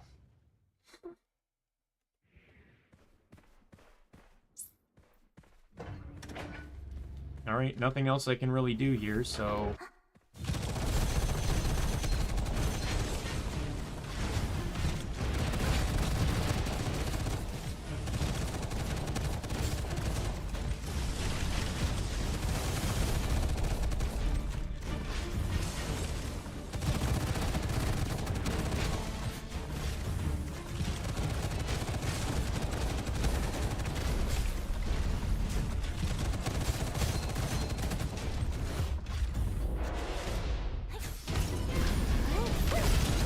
Got him.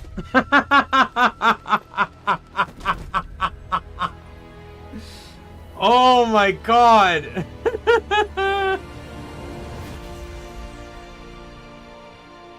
Yeah, didn't really fucking stand a chance on that one. Yeah, this character is really broken for crit builds. This is ridiculous.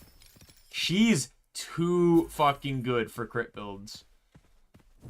I'd also like, I don't think this is in the game, but I'd actually really like if they could, if you finish the game with any money, make like an exchange rate for like every 5 gold you have, rounding down, you get like 1 soul thing. So it makes it so like all the money you, like if you have any money left, it's, you know, it means something.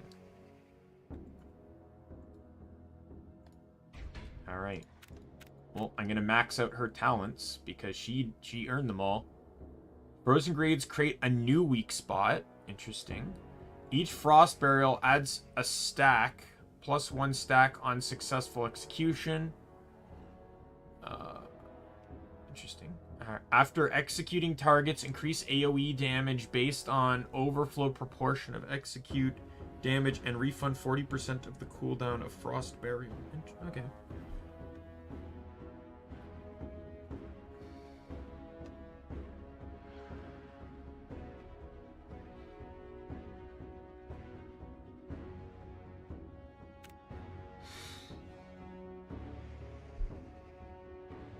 And then I can also do that, but I'd actually like to do these. Because we're now gonna go and do a we're gonna do a Momo run. Wow, I leveled up 8 times.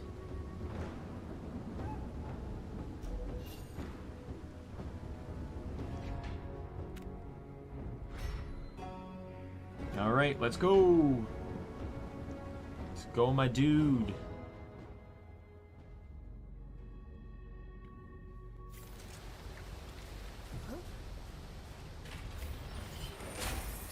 All right, what do we got here? Tempest. As an explosion, restore energy. Hold to mark enemies. Mark duration affected by attack speed. Release to deal massive damage to locked-on targets.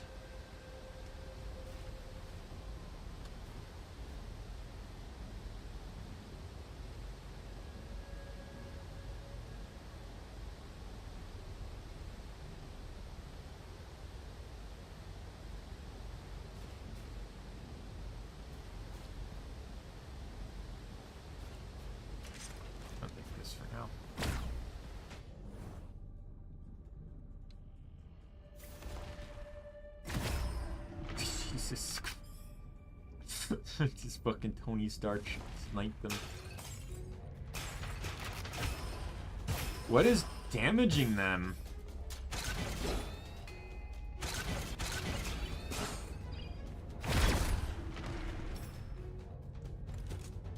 Is that just a passive this guy has? Like that, does this have to do with his ink thing?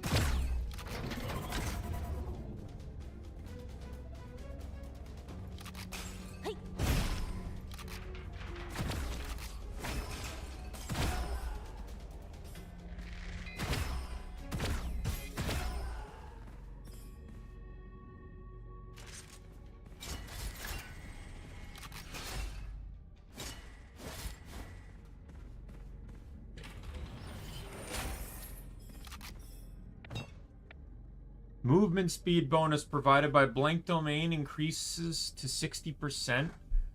I feel like I have to go with that. 50% ink gain during ink form, and 5% and 5 seconds after the area of area Momo passed will generate blank domain. Lasts for 3 seconds. Slightly increases damage of drawing come true based on the area of clear domain generated by drawing come true up to 500%. I'm going to go with this one because movement speed seems to be a big thing for this character.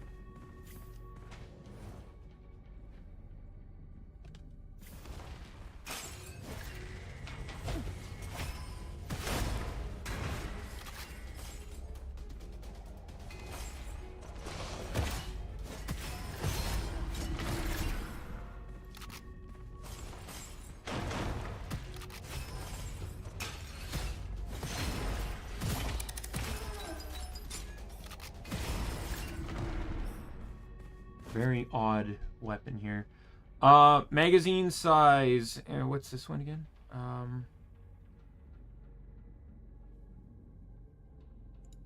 Take that because it's movement speed. Minus 10% magazine ammo per second, and gains a stack after reloading. Each stack plus 10 weapon damage. And that doesn't sound interesting to me. What's this one? Just swapping weapons replenishes the magazine instantly, and plus 30% lucky shot chance. I'll take that.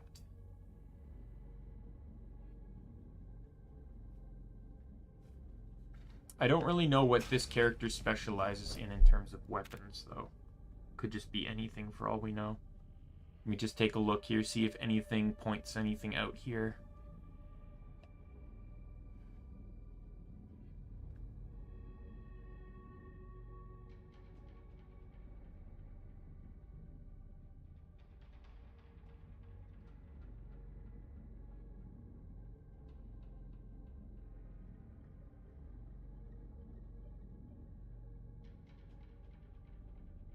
Doesn't really seem to be anything specific.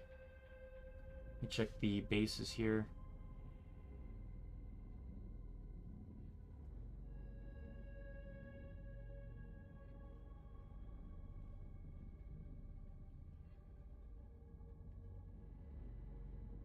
No, it doesn't seem to be anything specific, so I could kind of just run anything here.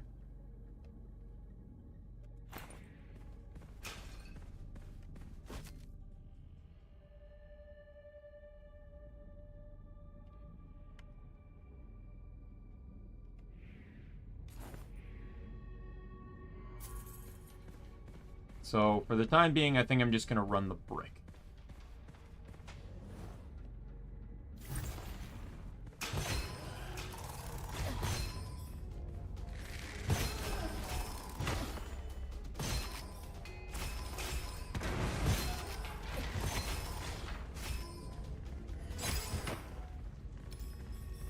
Still don't know what that AoE effect is, but it's doing God's work, so I'm going to keep it up.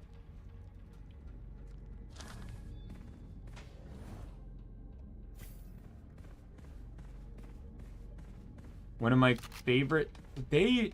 Elite Assassin got buffed, right, to be retroactive.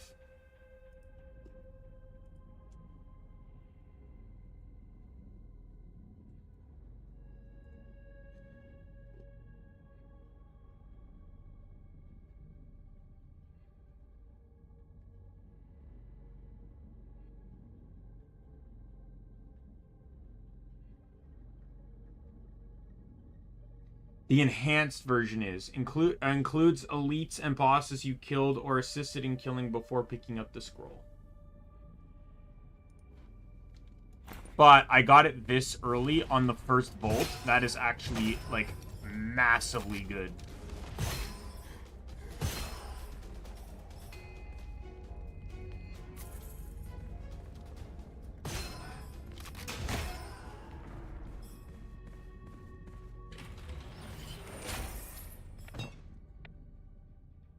Second ink form duration.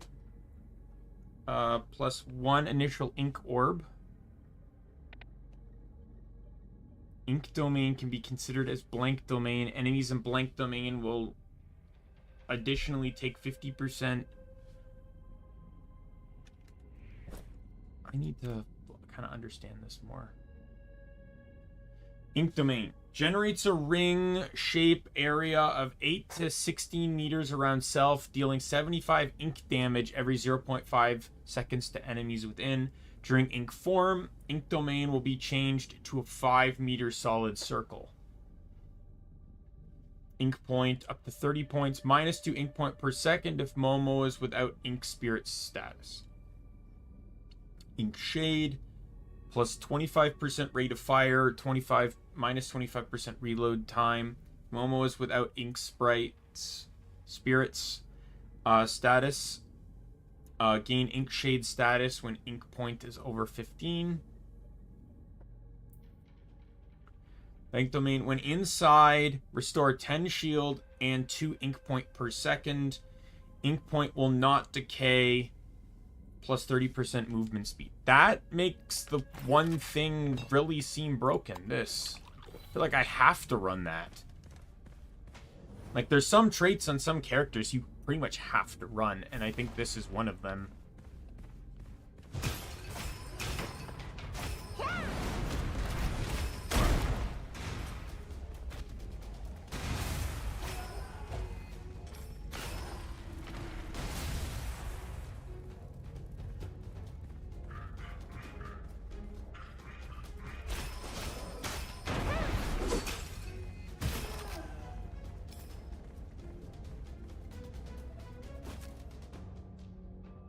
Recover 1% max HP and 5 ammo of the current weapon whenever you use elemental effects to enemies.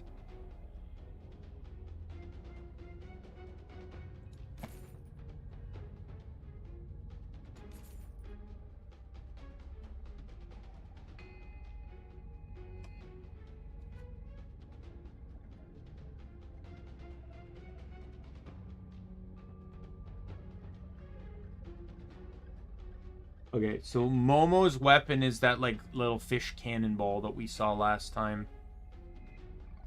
I only say it's like, it's not like any bonus when using it, but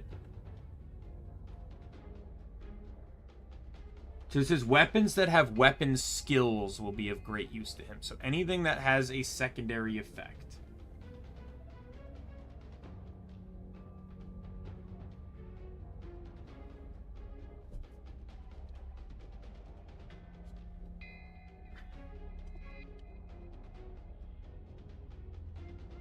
So my brick is actually not that good.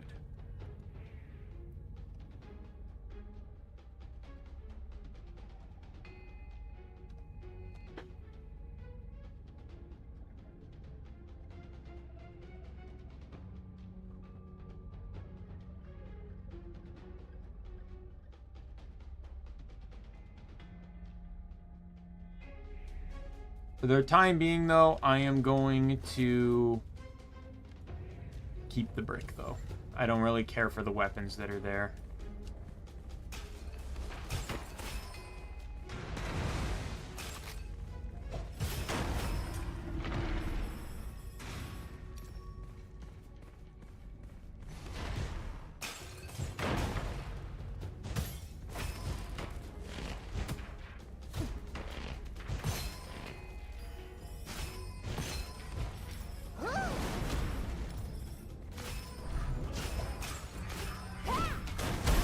Oh, I can't attack.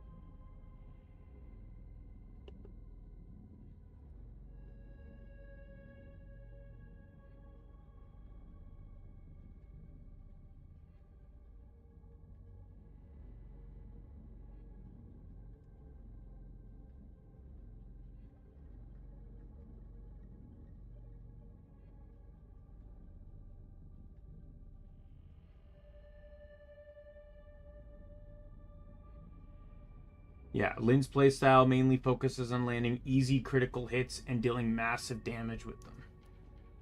So that's pretty much what happened with me.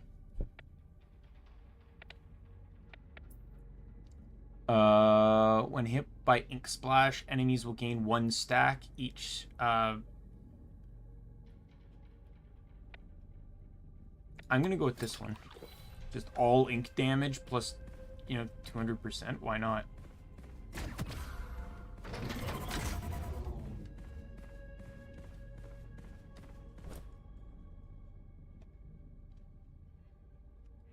Are there any buns on the ground?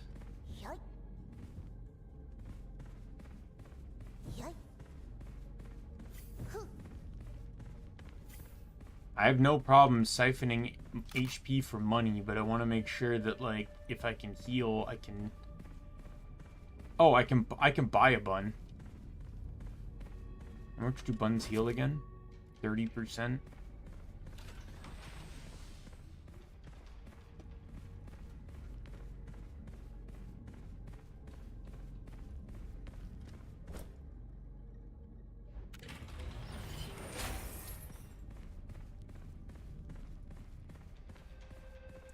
I didn't even check to see if this is worth the cost. I just gained 182. Oh, yeah. I made a profit on that. I still lost 20% of my HP, though, but...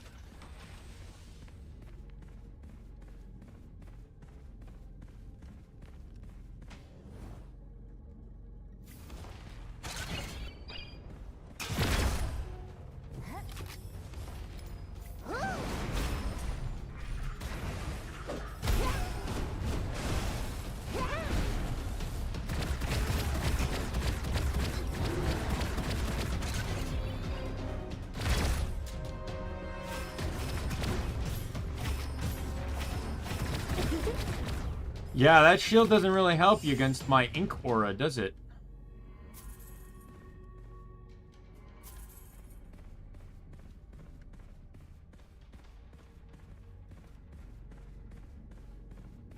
It did block the weapon skill of this weapon, though.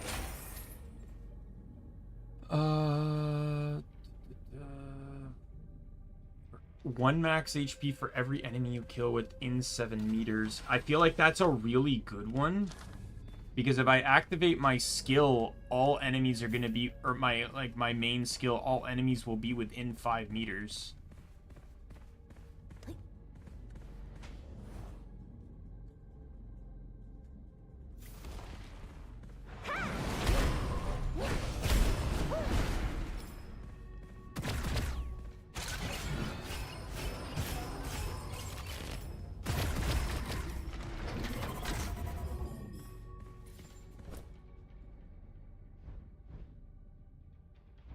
None of those are worth it.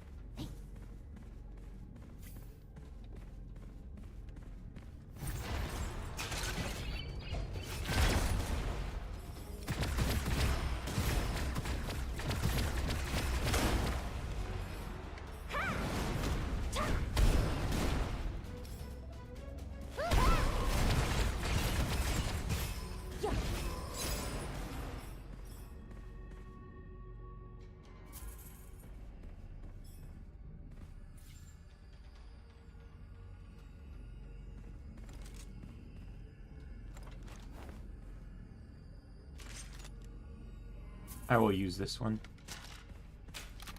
I have no problem using this one. This one's fun to use.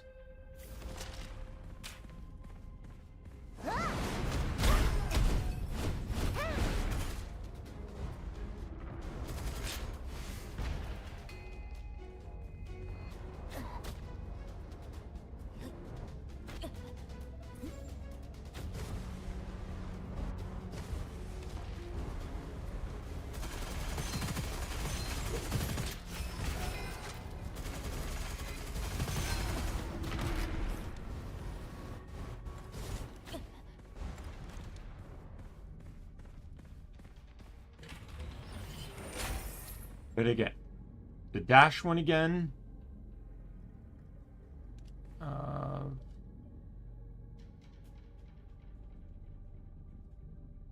I almost, like, I know it's kind of pointless, but I almost feel like taking this because my HP is going to start increasing at what I feel like is a rapid rate, but I feel like this one's just more useful to me.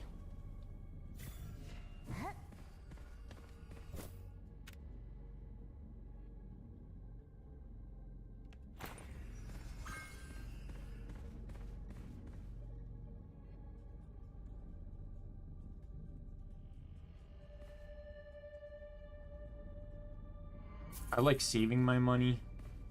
This is just not the type of build for that.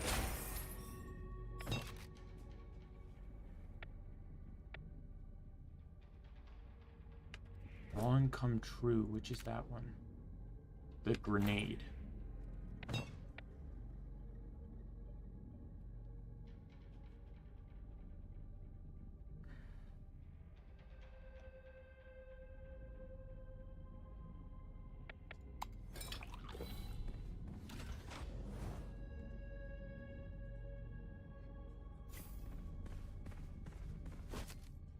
Oh my god, yes. Every time, yes. There is never a no when it comes to Skill Bible. Just a flat 120% bonus damage, no drawback.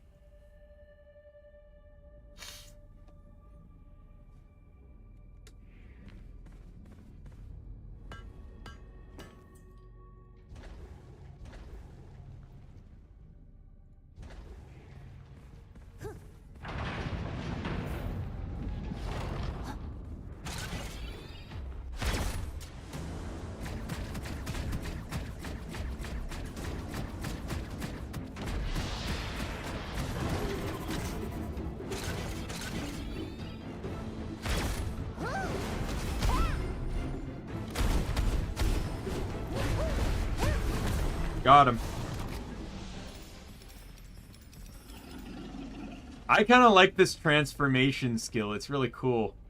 Yeah, I went into that to kill the beetles. So I could get... Because I basically knew I'd be able to get the kill off them. That's a good scroll.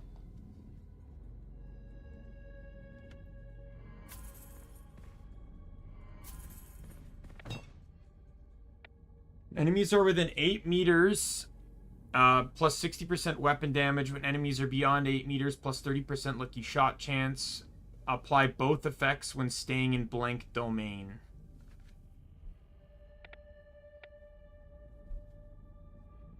Minus 30% damage dealt by enemies in blank domain.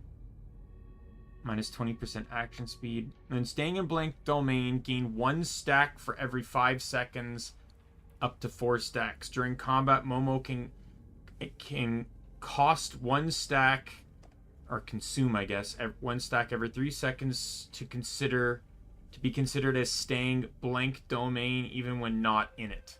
But don't I have a scroll that doesn't? Yeah, ink domain can be considered as blank domain.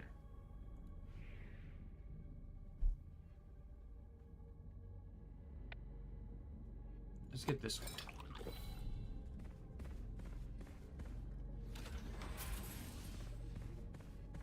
I do like this this glove weapon though. It's kind of cool.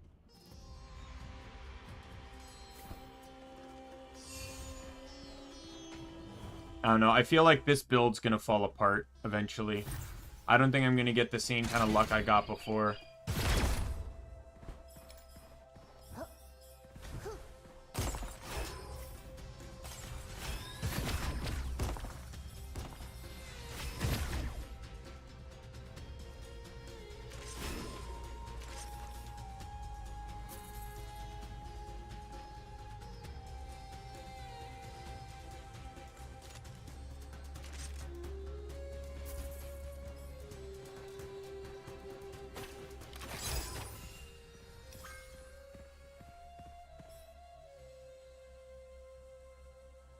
Uh, 80% skill damage. But minus 5% skill damage every time you purchase something from a peddler.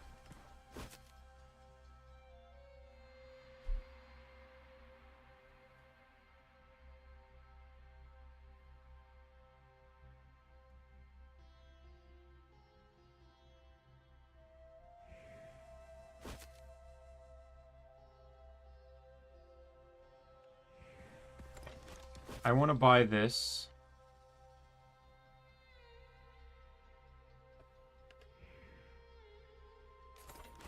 And then I'm going to switch to this.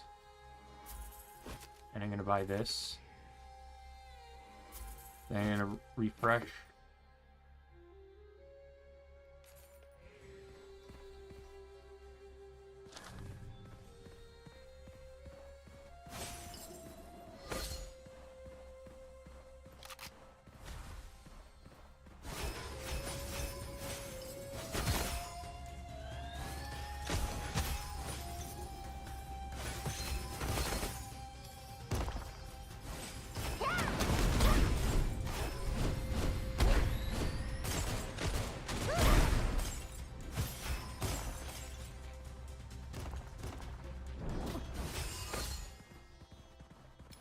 See, that's what I figured. I figured that I could probably, like, I got 4 max HP doing that. So it's like, it's not like gonna be how the build functions.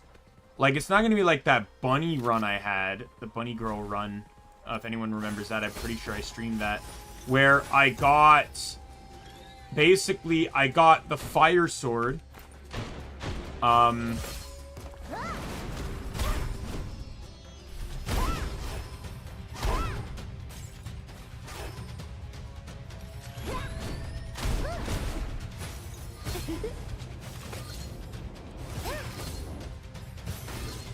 I got the fire sword.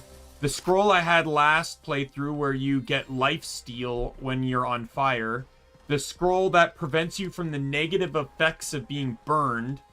And the same scroll I have now.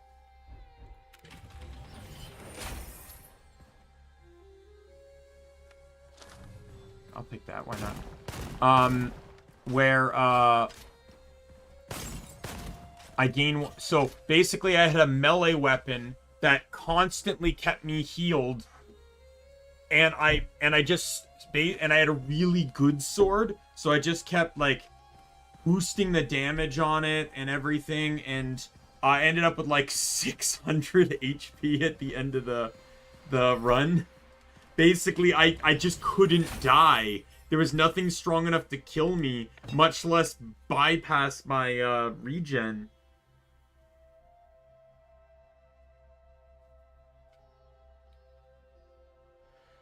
Alright, let's see. So we got more duration. On this one. Can I see what Ink Orb does again?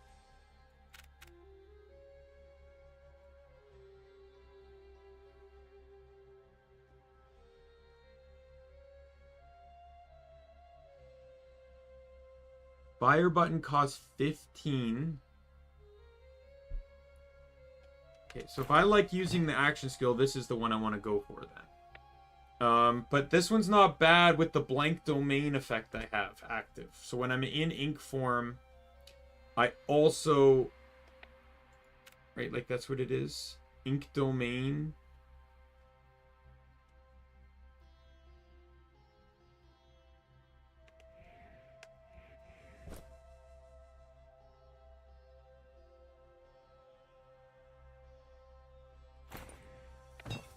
Yeah, I gain 40% shield cap and 50% shield regen, so basically a bit tankier. But I'm going to go with this because this seems to benefit my utility in using my skill more. And additionally, with just the fact that I have the Bible skill active, like, this is going to be huge.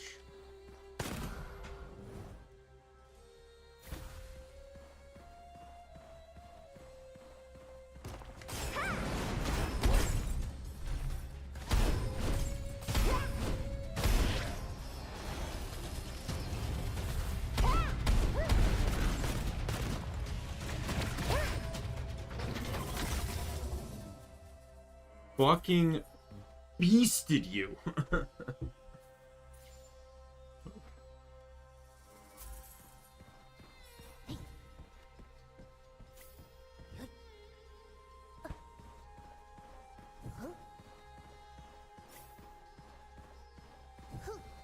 I hope more transformation skills come in, because they're really fun to use. That 3 dashes. Dash has a chance to dash, or primary skill has a chance to reset cooldowns.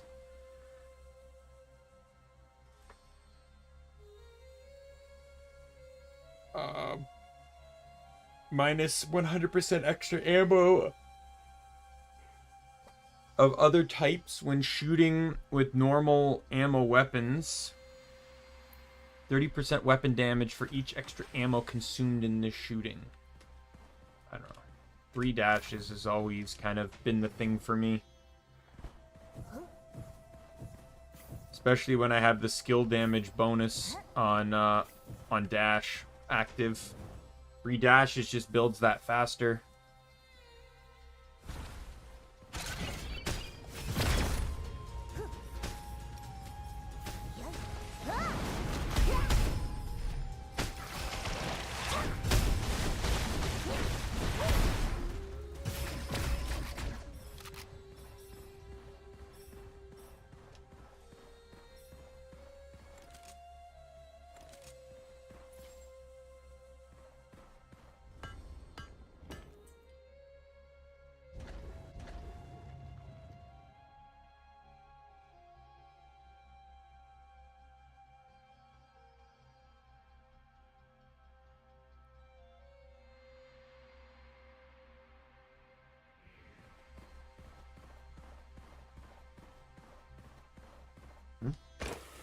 That's kind of cool.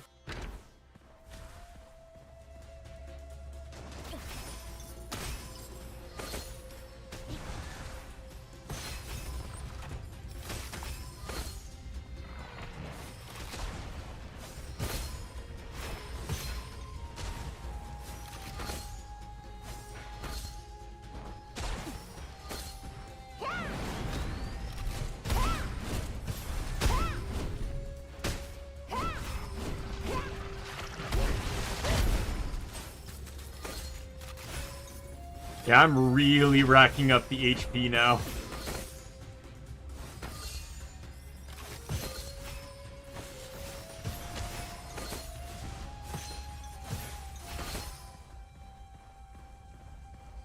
Oh boy, am I racking up the HP. I started with 75 and I have 126 now. I've gained 50 HP doing this.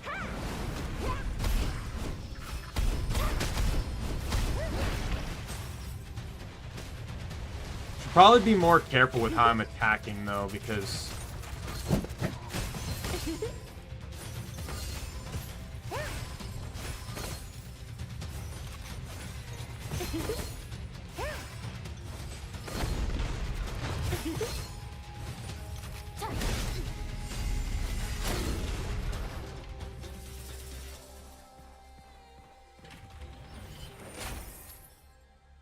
I'm burning through the ink form because of it. Ink shade effect. 6% weapon damage during duration. When enemies are... Yes.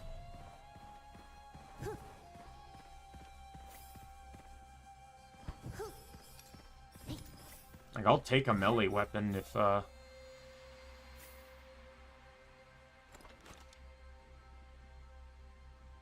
it's worth it, but that's not really worth it to me. This is his meant to be proper weapon. Gain energy during weapon skill. Consume rate increases over time. Magazine capacity, reload time when ammo in the magazine is less than 50%. 30% hero skill damage during weapon skill activation.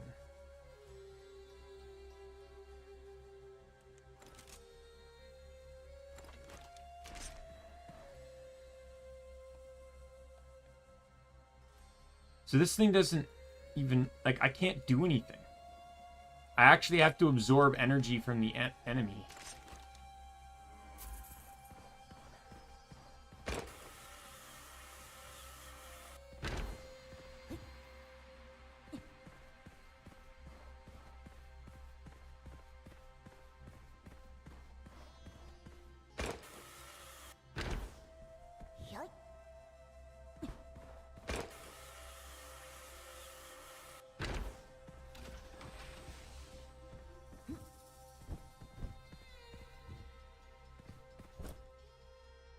Lose 50% of health to level up a weapon. Replace a normal inscription with a rare one, or reroll all inscriptions.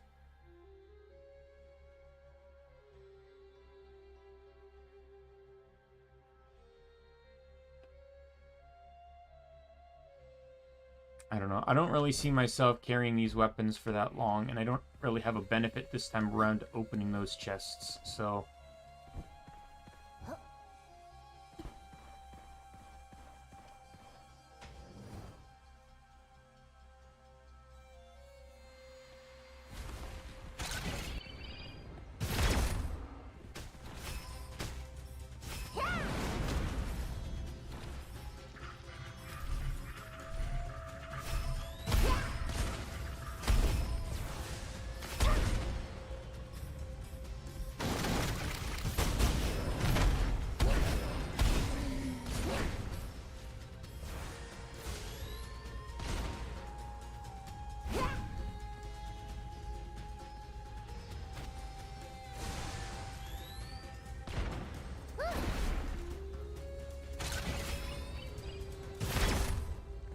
This is a fucking strong gun, though. It's 30% chance to deal damage twice and a 20% chance to deal damage 3 times when only one enemy is within 3 meters. Maintaining the accelerate will gradually increase the chance of lucky shot.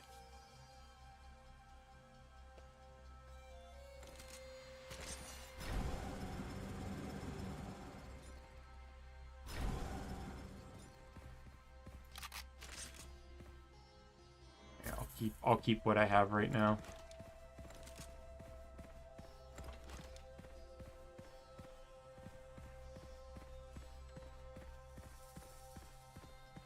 But yeah, I'm just thinking like even just from a defensive standpoint, like if I'm forced to use a skill that puts me in melee range a good chunk of the time, and I benefit from getting kills within that range due to this scroll, why not? I'm 3 kills away from doubling my HP. And I'm not even at the second boss yet.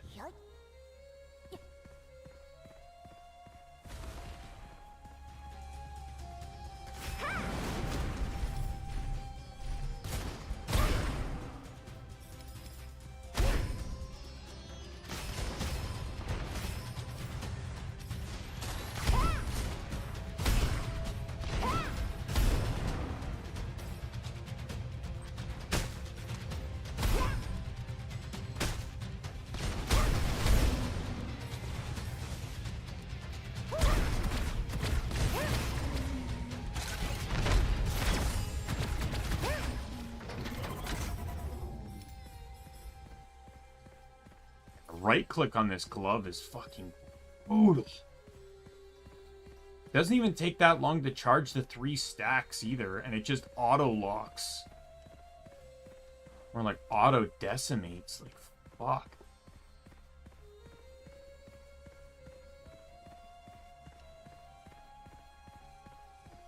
It's like you Thanos snapped them, but you're not actually snapping your fingers, just an invisible fist punches them out of existence.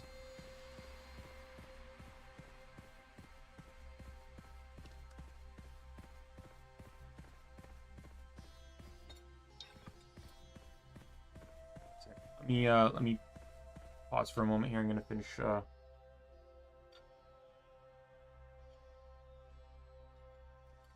drinking my hot chocolate here.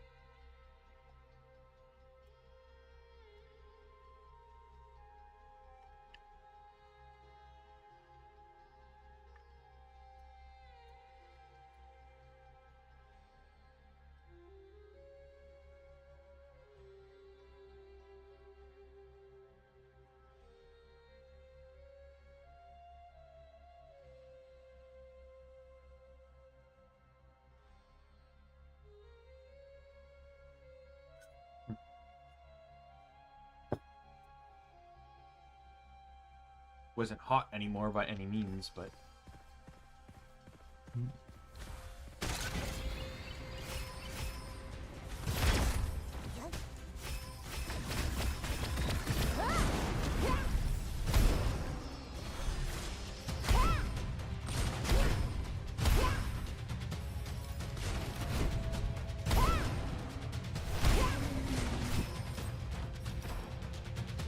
Let's say these multi-layered maps, though, are not helping me try and get my kills.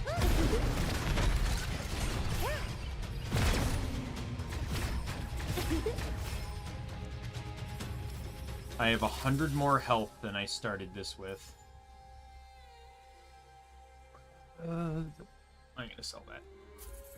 It's a good gun, though. I do actually like using that gun. I almost get scared every time I use the skill, or like when I transition back from the skill, because it just makes me feel like...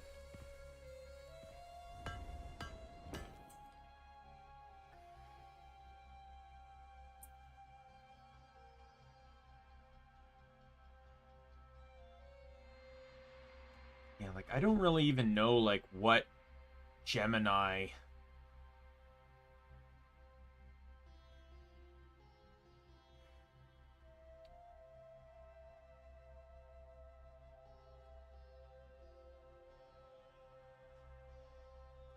I could even go with. The ones I generally use are either combined magazine size, combine crit rate, or combine elemental effects. I generally use those. Oh, there is a... It's an elite too.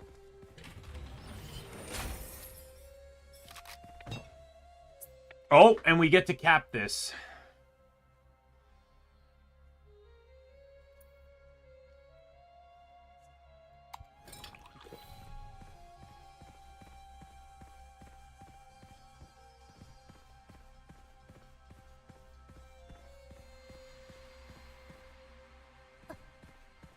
Like, I'll say, just from my experience, it's not always often that you get lucky enough to cap an Ascension skill. Sometimes the additional, like, they add in an additional effect that kind of breaks things. That's how I beat my first playthrough with that cat character.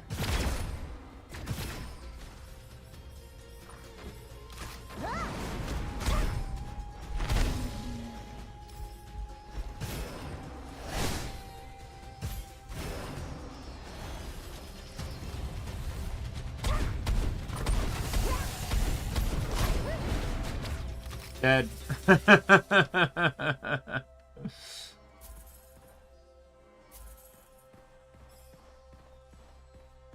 Yeah, and the way I generally work with Geminis is you pretty much just stick with one gun that you really like or is really good, and then you just grab a second one with the same effect that has what you want. So, like, if I'm running a fire weapon and I want to run combust, I just find another corrosive weapon. That's pretty much it. If I'm running crit like I did in the last playthrough, I just try to find a bow or a sniper rifle, because they have the highest crit modifiers. If I'm running magazine size, generally that's because I'm running a very, like, either a blue or a... I'm either running like some type of pistol, like large ammo or special ammo weapon, like a rocket launcher. So then you combine it with like a minigun, and you have a rocket launcher that has like 100 magazine size. Trust me, I actually want to try that at some point. Just run that specifically just because... Oh,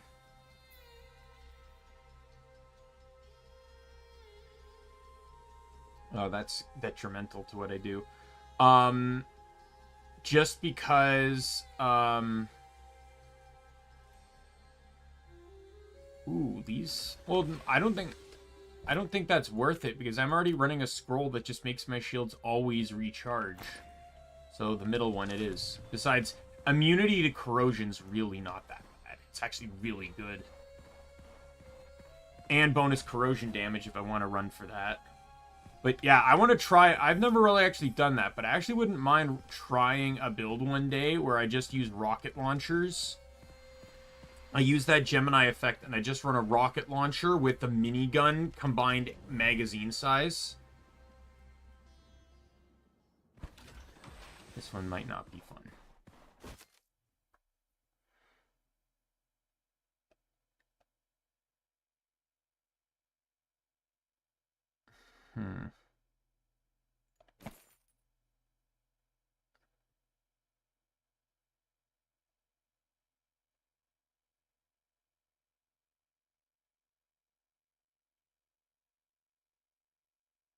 What the fuck is this gun?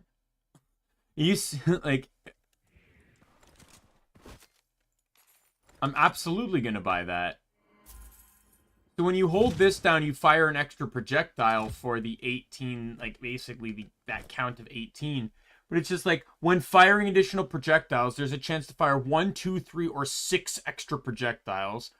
Then it also has plus 50% lucky shot chance at a minus 50 stability. But then it has plus 80% accuracy and 80% stability. Like, even if this wasn't the tracker, like the same gun I just used, that's an insane set of effects.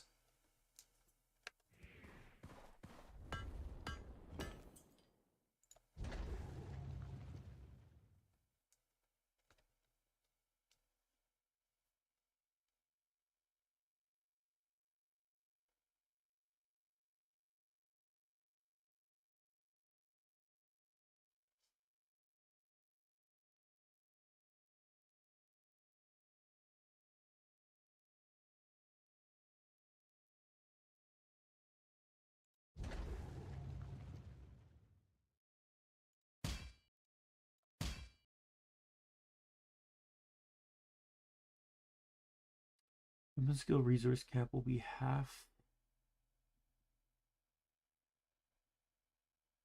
It says weapon skill resource cap will be half of the sum of both weapon caps. Obtain 1 stack for every 5% weapon skill resource cost. 6% final weapon. They both. So, yeah. So that went up. Sweet. So it basically combines the weapon skill stacks.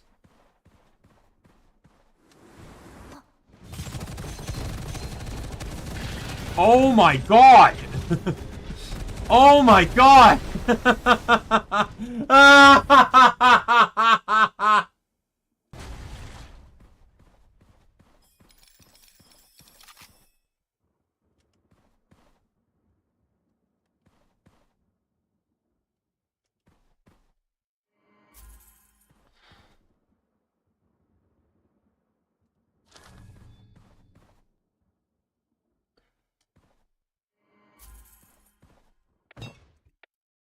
When enemies are within 8 meters, 120% weapon damage. Yeah.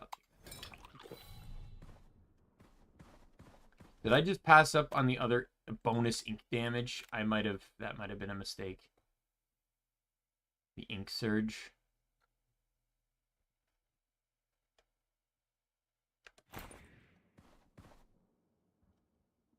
I'm trying to figure out this one.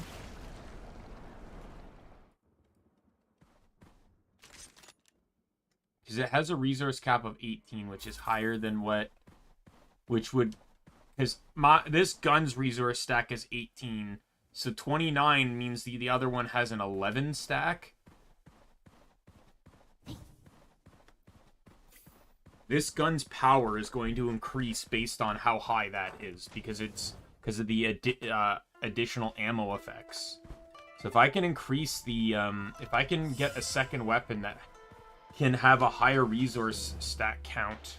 Wasn't there one that had a 40 stack?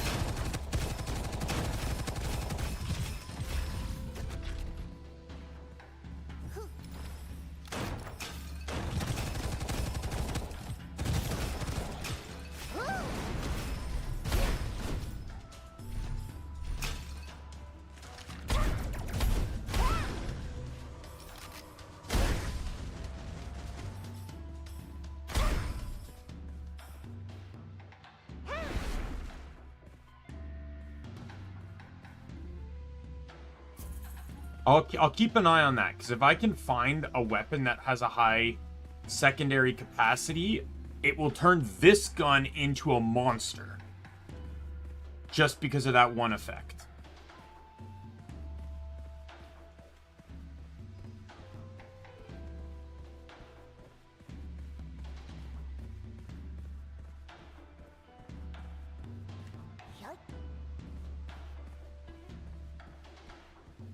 But this makes it always fire a second projectile. And that projectile can be either... it can either be 1, 2, 3, or 6 projectiles. So, like, that's why it would turn it into a monster. It's just inherently a damage upgrade.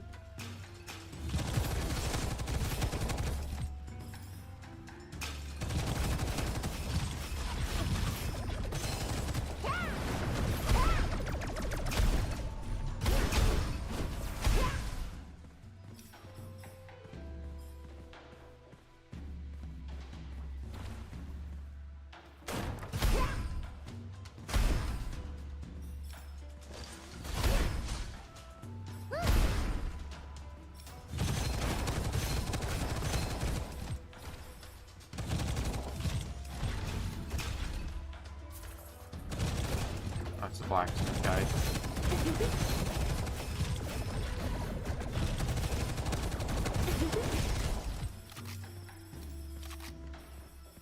And there is a... Oh,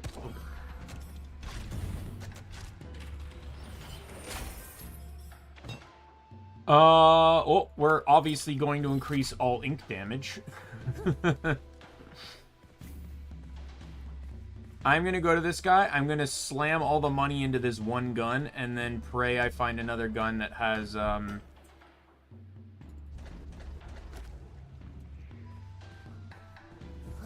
It doesn't have to have the Gemini effect, because I don't have a problem with re-rolling for it. But I should make sure that it can get the Gemini effect. Stuff doesn't always get the Gemini effect.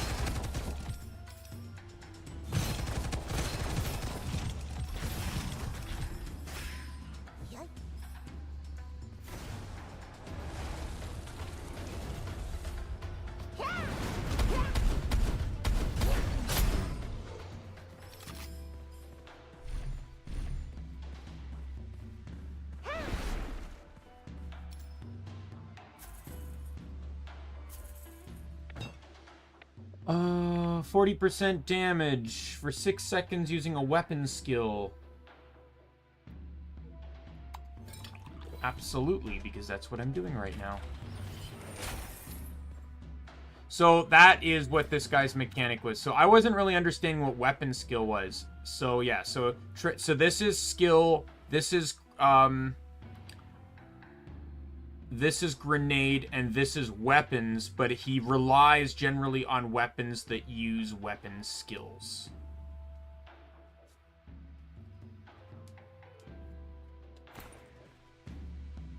One random ammo for every second, for every meter traveled. Minus 400% extra large ammo when shooting with special ammo weapons. Plus 12% lucky shot chance for each. Plus 50% weapon and skill damage when there are more than 2 enemies. I'll take that one. Because that, in some direct ways, that just massively directly affects my current weapon. Or my skill, I mean.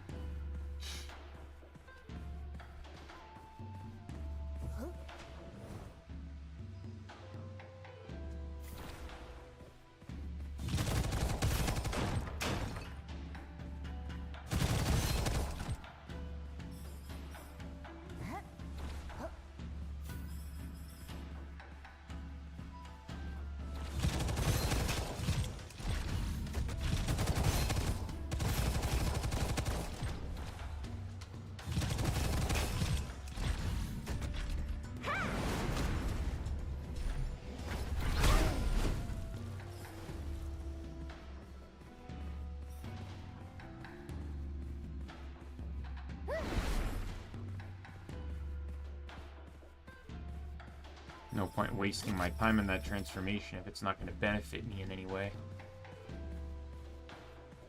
I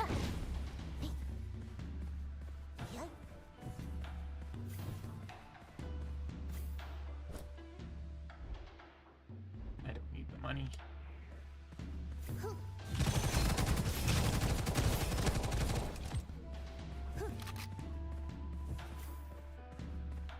I will say that I'm still a bit terrified of cursed monks, just because they I've been taken out one too many times by explosive lanterns that they still terrify me.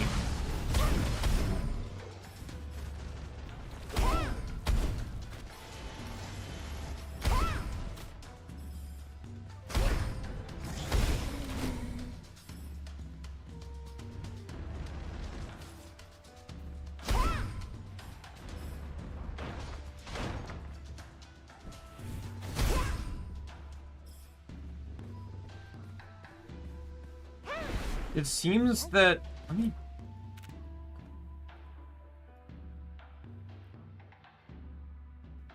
It seems that I can't...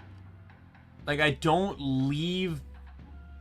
If I ran out of stacks, I used to, like, run out. Like, actually legitimately, like, run out. But now I'm not, like...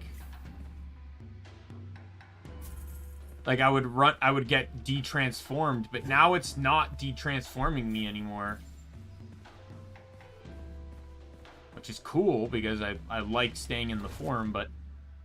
after taking damage, restore up to 3% HP per second for 5 seconds. I'm honestly considering that, because I have so much HP that 3%, up to 15% of my HP, the enemies will not be able to hurt me for the amount of HP I would recover.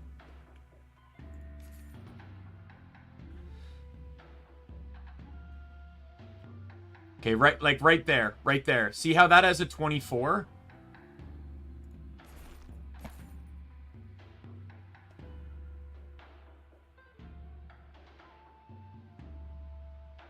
Do I buy this? That's the question. Yeah, why not?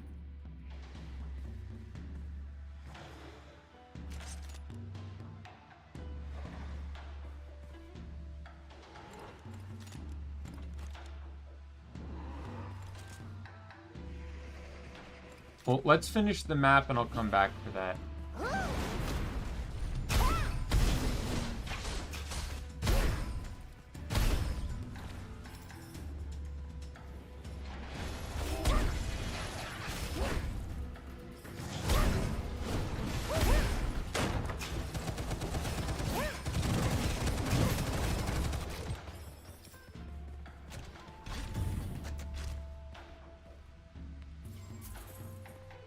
Because there was a blacksmith in a previous map, but it won't let me go back. But beating him, I might be able to retreat back now to see him.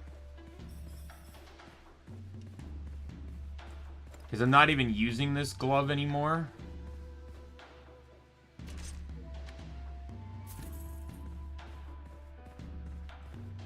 This also gives me an opportunity to try out this weapon.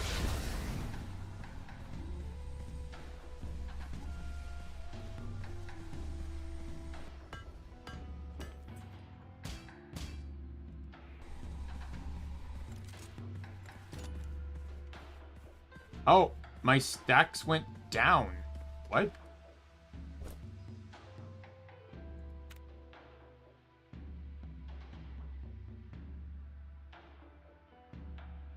Oh, it says half of the combined. So that glove actually had higher stacks, even though it wasn't listed.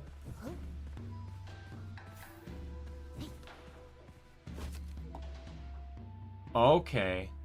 I'll keep that in mind for the future then. It only dropped by 7. It's not like it's a bad thing, but...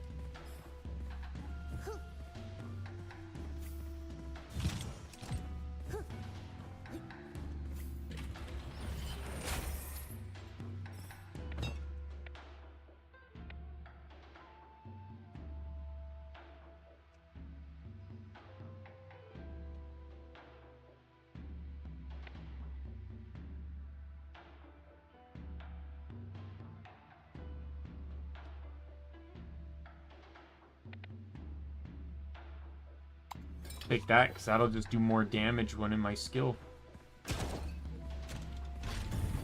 I'm just looking to see if there is a vault.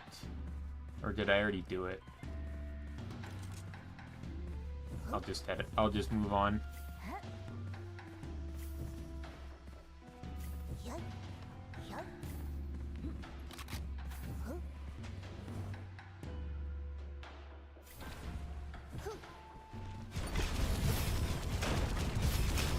Oh. What?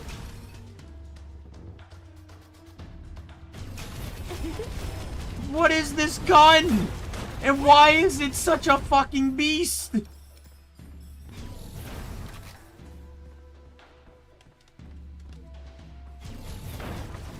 So, here's an interesting effect that's going on, by the way, as to why this gun is... So, we look here.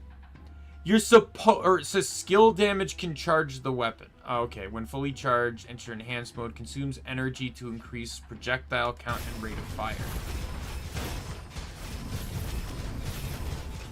I'm still not sure what it means by skill damage charges the weapon. But this thing is fucking wrecking shop. Oh my god. And I don't even think this is a good one. Well, it has lucky shot chance. And 50% lucky shot chance when not using weapon skills. I don't know what that necessarily means. There's a one in... Like, it launches a barrage, so there's a chance that it will summon an extra shot.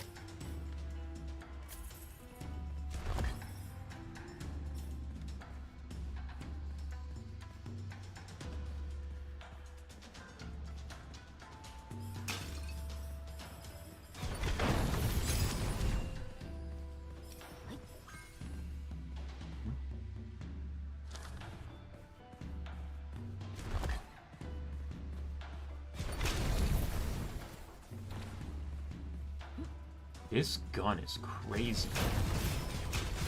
And just, like, look at those numbers, too.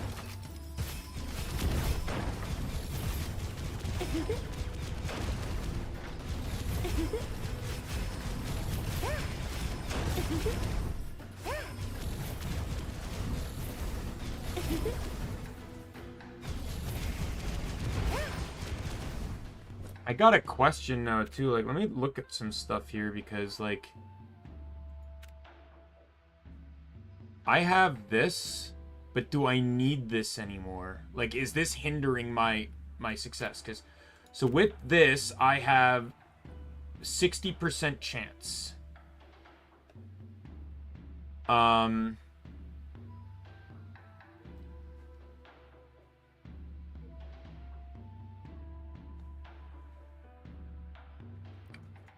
Right?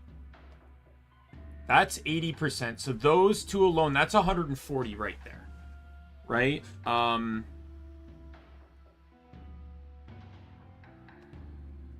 don't even know how much of this I have left.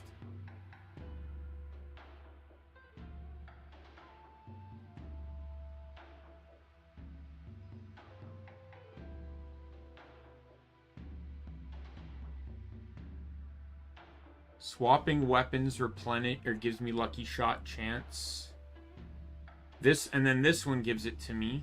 So I would lose 80, but I wouldn't actually really have much to gain. Like, I also have a default too, I should say. Like, I can't see it here, but there is a default lucky shot chance. So I think I have it at, like, is it 15% or something?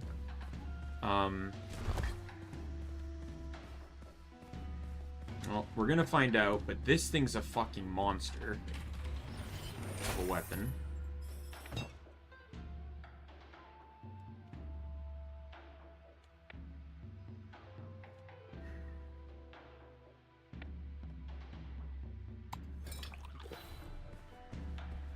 Let me just look. I'm almost positive I did not do the...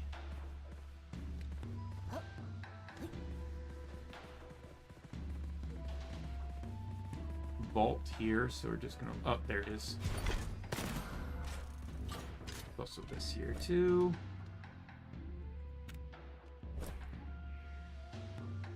I still have 60% on this. 60% skill damage. So did I pick something? You know what? This. We'll switch this because I'm not even using this.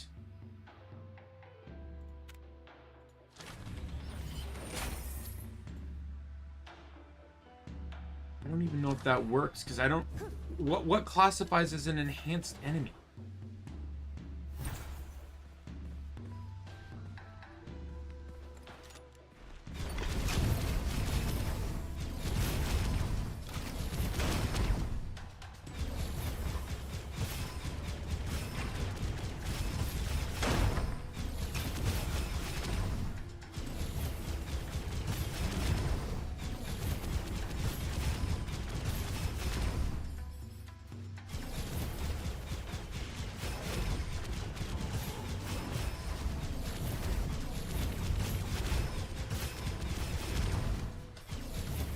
Normally, I get kind of terrified of this one, but...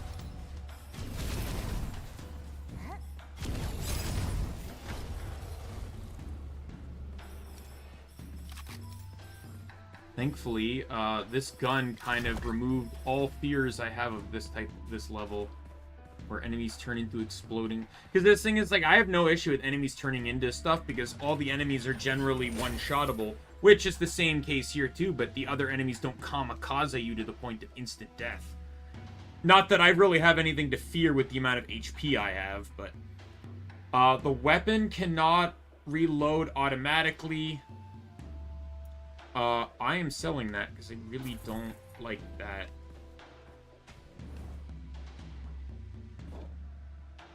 Like, especially for a gun like this that auto-fires, like, I'm not pressing the fire button. I don't think I've said that, but yeah, I'm not pressing the fire button. This thing's firing on its own. And it's the ship, okay? I'm not against that because I feel like this is a good weapon for the ship.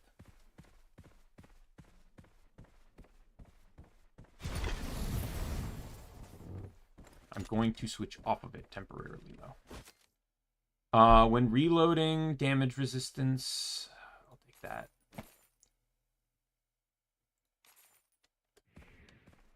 What did I get? I got this. I got... Pickup order. This. So when I don't score critical hits, I get bonus damage. I don't know how effective that will be. And I got tactical or no, what else did I get? Oh, no, it only gave me 2. Okay, and then it was counting this one because that's the one I bought. Let me look up this on the wiki, because I just want to understand what counts as an enhanced monster. Intimidating presence. Killing a monster with an enhancement will inflict manipulation. This scroll has no effect on elites, bosses, or certain special enemies such as Dragon Kion. Enemies with resistive enhancements can also be troublesome as they reduce the duration by 90%.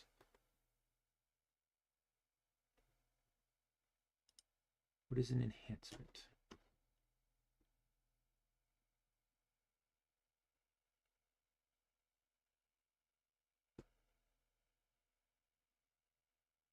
On elite difficulty or higher. So this thing is effectively actually useless on this playthrough. Why would you even allow this scroll to drop on normal?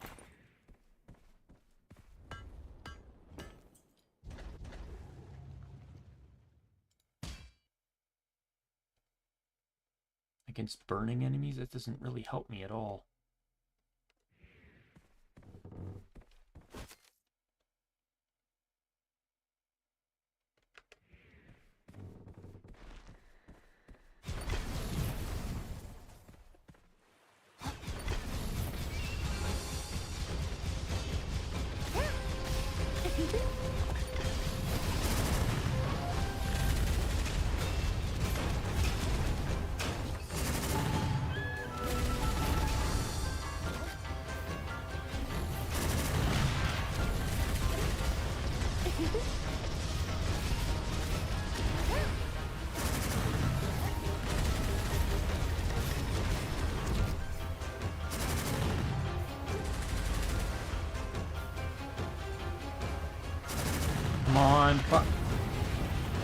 I really hope I had iframes for that.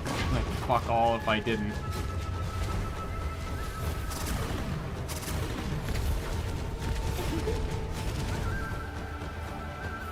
This fight still stresses me the fuck out. Just from the ship cannon AoE. I got better at that, though. I was dodging way more effectively. The real thing is you just need to pay it. Like, there's almost an instinct I have when that line AoE comes down, the line cannon fire, that I want to dodge sideways, but I just dodge into the cannon fire. You need to dodge, like, out of it, right? So it's like, it's just picking up that habit really is really what you need to do.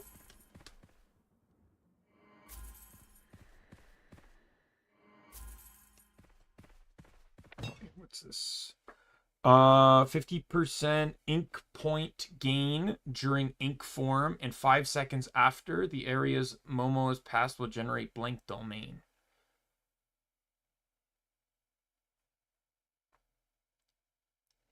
Plus 25% damage for 12 seconds after picking up ink orb.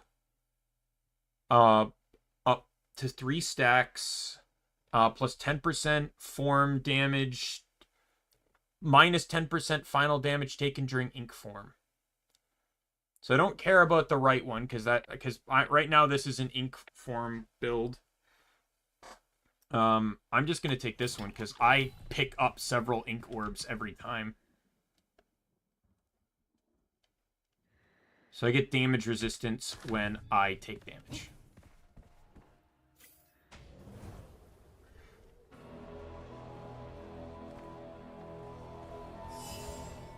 I wouldn't say this is a perfect build, but it's decent, and it has some security. I will say the amount of HP I have is the reason I survived that boss fight, though. Because I just want to point out, I had 224 HP when I fought that boss. He took me down to half health. Just to point that out. So while I said I was learning, I still didn't technically learn enough to live. Because half health is more than the 75 I started with. So I legitimately would have at least been downed during that.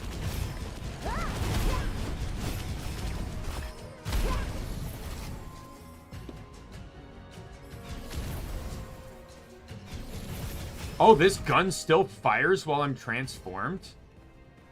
That's kind of cool.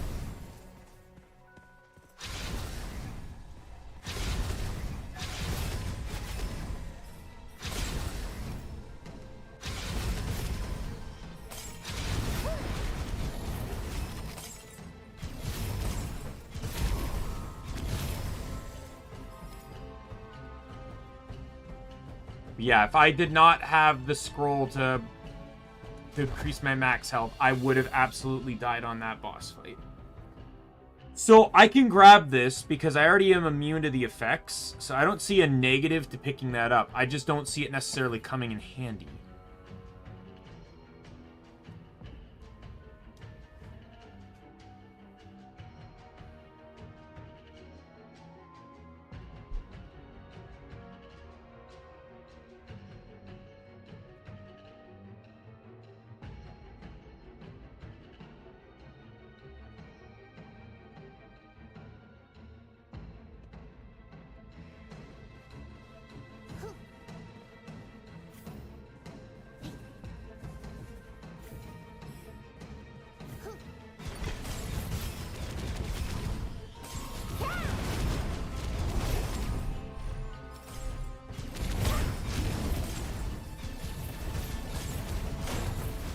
But I like this because it works in tandem with the enemies I can't hit while transformed.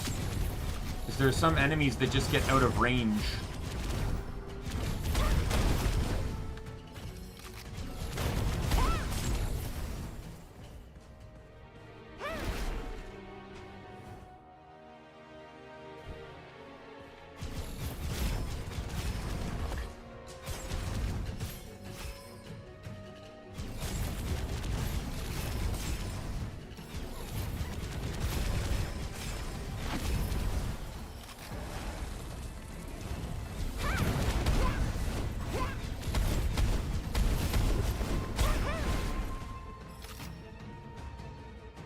Didn't stand a chance.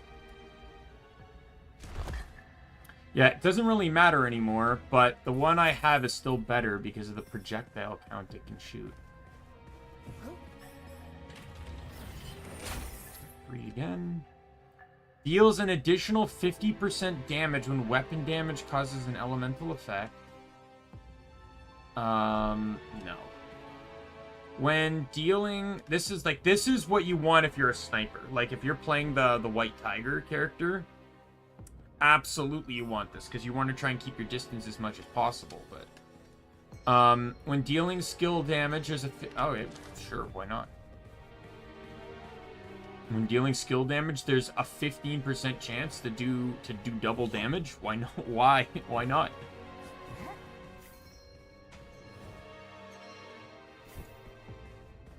I'm curious as to who the boss is going to be, though, for this.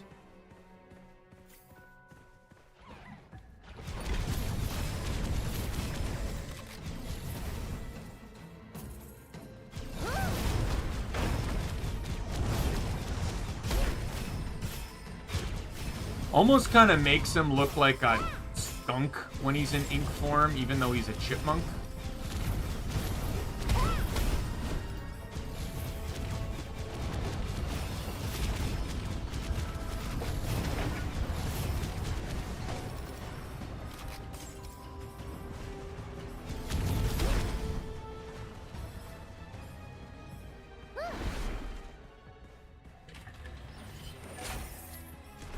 What's getting buffed? When staying in blank domain, gain 1 stack for every 5 seconds up to 4 stacks. During combat, Momo can consume 1 stack every 3 seconds to be considered as staying blank domain even when not in it.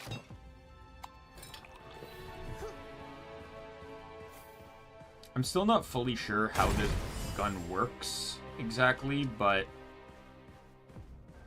It's killing things, and I don't really seem to have to worry too much about it, so I'm really not going to complain.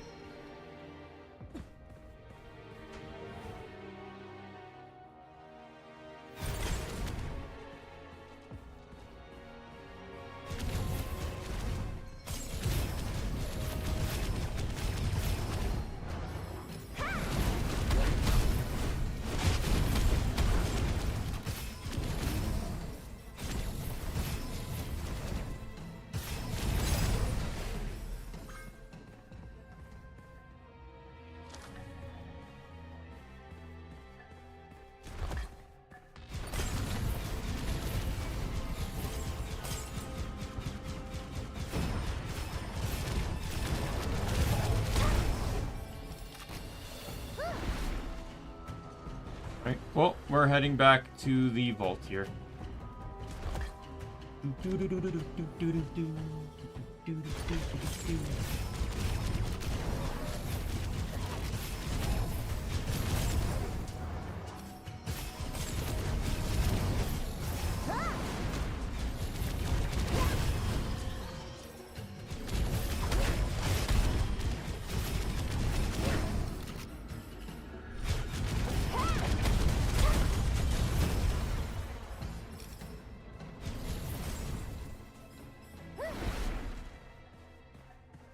I really like this character.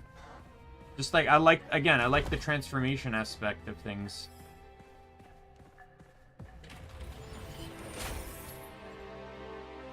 I guess. Not that I'm really doing much with fire, but okay. To be perfectly honest, again, I have so much health that this will pretty much keep me healed for life.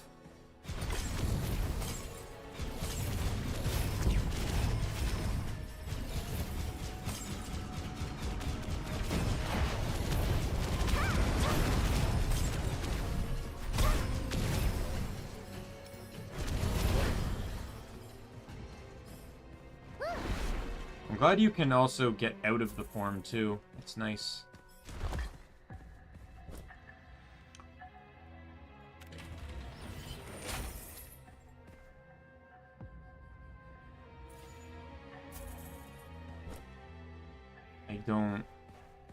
I might not fully understand that scroll, but I don't like this idea of it it sounds like it periodically takes ammo out of my magazine to strengthen, like, the next reload, but... Or I'm probably misunderstanding this, but...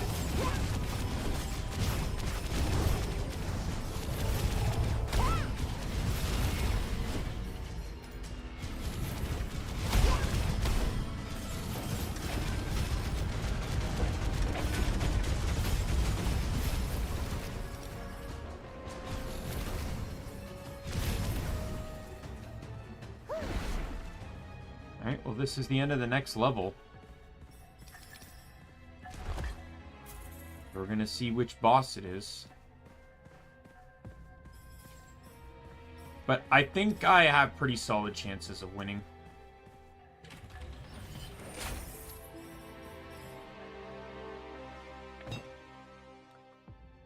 Oh wow, I got the second tier of that.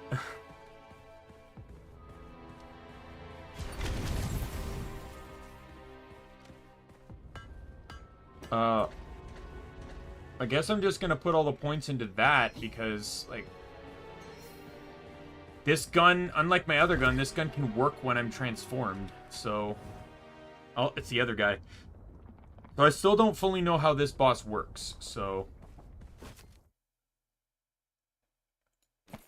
And I did not get a scroll instead. Alright.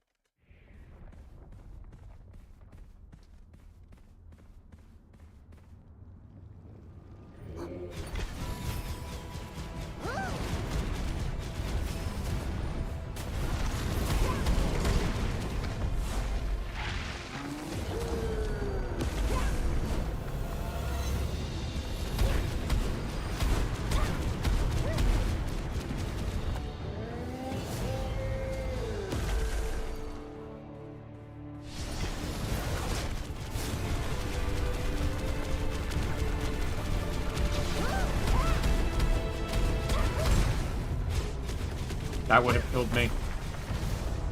So that was his Hail Mary move. That would have killed me because that put me at... Now the interesting thing was that didn't... His Hail Mary move didn't act like the last guy's. The last guy's Hail Mary move, what it did was, like the bear's, is that his Hail Mary basically makes it so he also didn't drop anything to my knowledge. Oh no, it's over there. He basically gives you unlimited use of your skills and your abilities, like no cooldowns, refreshes them all. I couldn't activate my action skill to get back into ink form. But yes, I only survived that because of the amount of health I had. As you can see, I have 79 health. I have 200 more health than I started the game with. So, yes, he would have one-shotted me. So, basically, 2 of the bosses in the game would have instantly killed me. Which basically means with 2 lives, I actually would have lost on this boss. Assuming that I beat the ship even after I rezzed.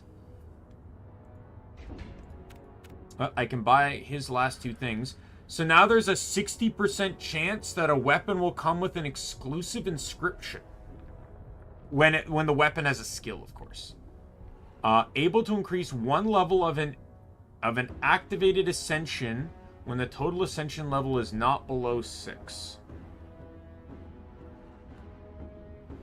So, once I have more... So, if I'm understanding this correct, one time when I have achieved 6 or more inscriptions, anything I've invested into, I can... Ascension, sorry. I can upgrade. So ascensions are those blue relics, those skills. Those are called ascensions. So basically what it's saying is that I am basically guaranteed a free ascension point after I've acquired 6 or more ascensions. But I can only invest into ascensions I have. And again, all this only applies to this one character too. Oh, that probably also helped too on occasion. So this one here. Shield cap, shield is 20% higher, and at when I'm shielded, I have 30% damage resistance. Like, those are probably other factors too. Didn't I also have an ascension? I also had an ascension or an occult scroll that made it so for 3 seconds after taking damage, I had 30% more,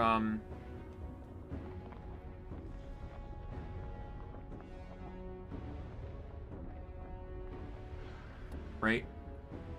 All that stuff, like, yeah, I bet you I had a lot of things that factored into my survival here. Anyways, I can buy that, so we'll buy that.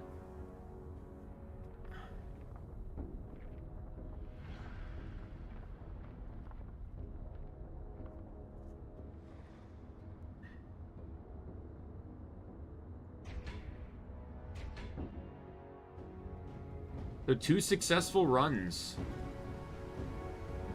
Enhanced weapons 25 times. Damage resistance exceeds 80% in a run. Refresh items at the peddlers 20 times. Kill 1,000 enemies at a distance of 10 meters or more. And then I beat it with Momo as well. Where do I check? Is it this?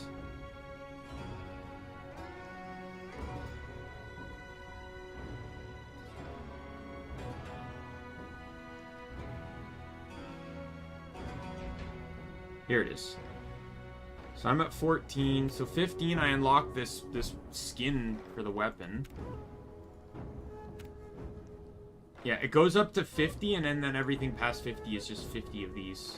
And then here's the season store. So this is all the stuff that I didn't purchase in the previous seasons. So like I said, you know, and it kind of does, in a way, it kind of does like the Guild Wars 2 thing, where the wizards vote, like, basically, if you buy it during the active period, it's cheaper. It'll be more expensive later. Is that a skin for her? That's kind of cute. And then there's a skin for that. The skin for these 2 weapons. And that weapon. So it seems weapon skins are 1,200. Stickers or whatever they are, 200. Costumes, banners are 500, and costumes are but I want to finish maxing my board before I do that.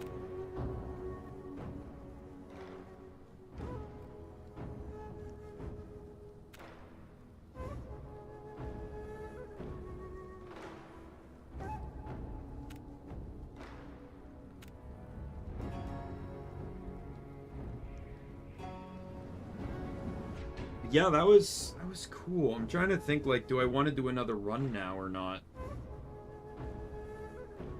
I said before that I kind of wanted to try an explosion build.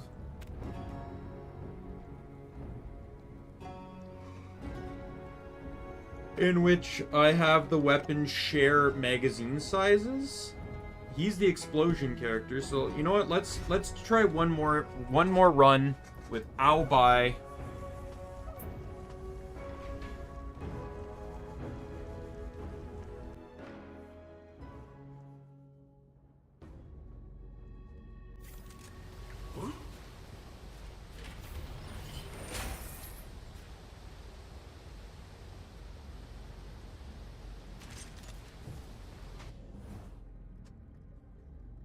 And my goal pretty much is minigun rocket launcher. And maybe and hopefully like ammo, some type of ammo regen.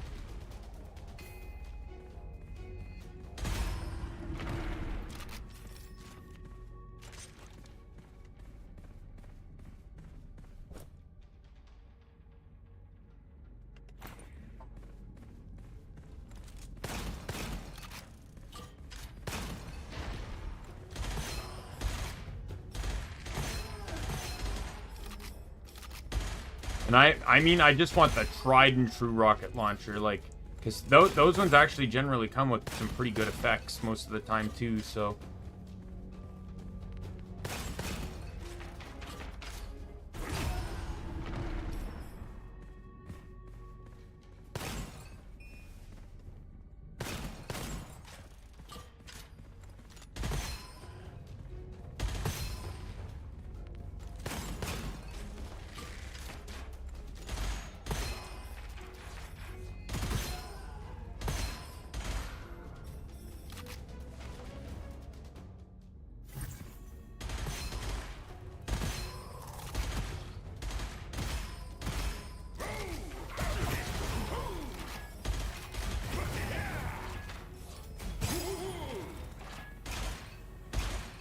Yeah, I want to try. I just want to try this for fun.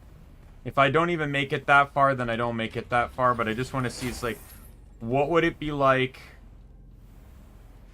That's actually probably one of the best scrolls I could get for this attempt.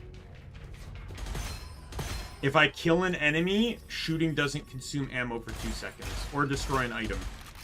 And if I build right, a rocket launcher can pretty much one-shot most general enemies. Alright. Explosion AoE for grenades and explosive weapons. When HP max... Or when max HP decreased by 25%, immune to normal damage for 2 seconds. Recovers 5 reserve ammo per second, while dual wielding doubles the amount of ammo recovered and grants you a 20% chance of not consuming ammo. See, that's really good, but I just want this. Like, and the reason why that one's good is because it helps regenerate ammo, but until I can get situated...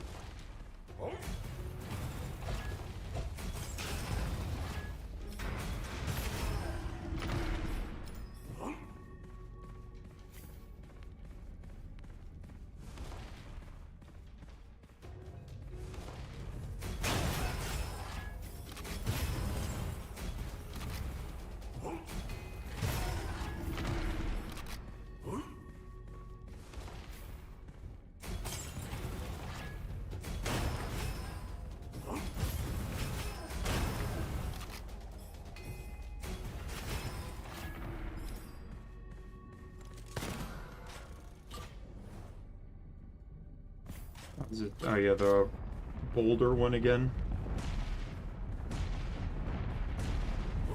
This guy actually has the hardest time with that because I think this is the slowest character, if I remember correctly.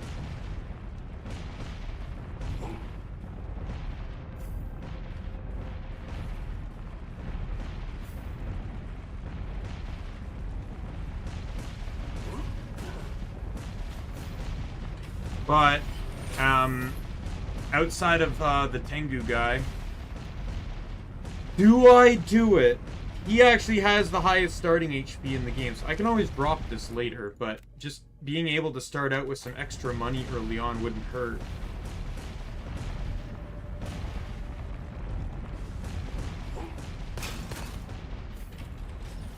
Like, keep in mind that I have my HP, and I still have more HP than my previous character started with.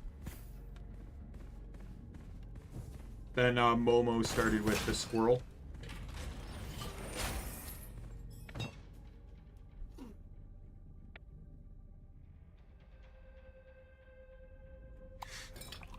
I'm just gonna... The game's kind of helping me out here a little bit, so I just gotta try and get the right weapons and stuff.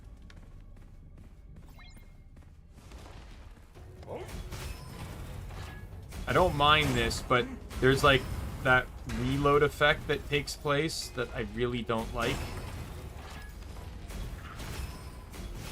And I need to kill as fast as I can to try and save ammo, basically.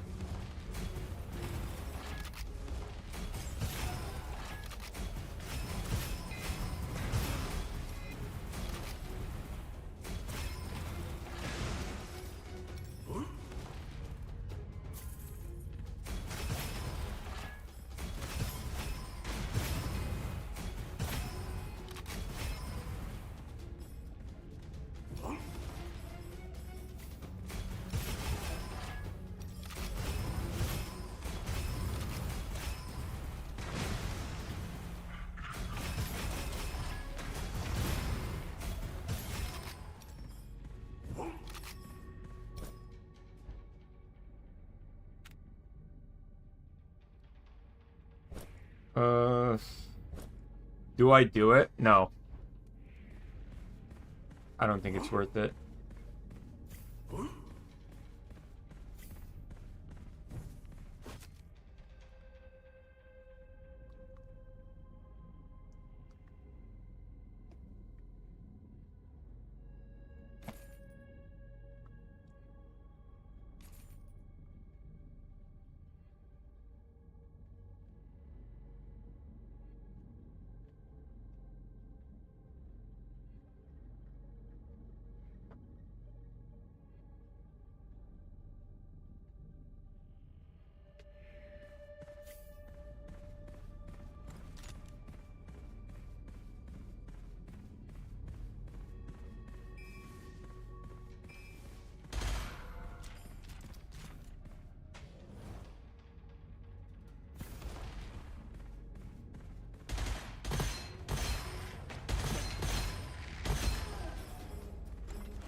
Yeah, didn't really stand a chance on that one, did you, buddy?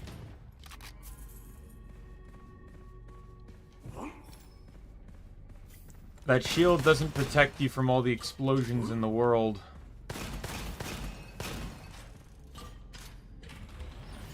Alright, what do we have here? Oh my god.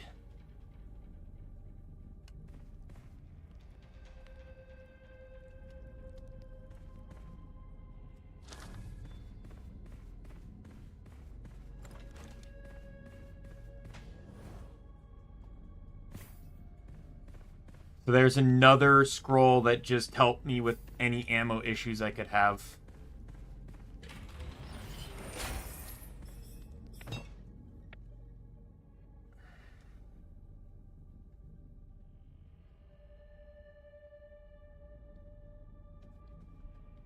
I will take this one.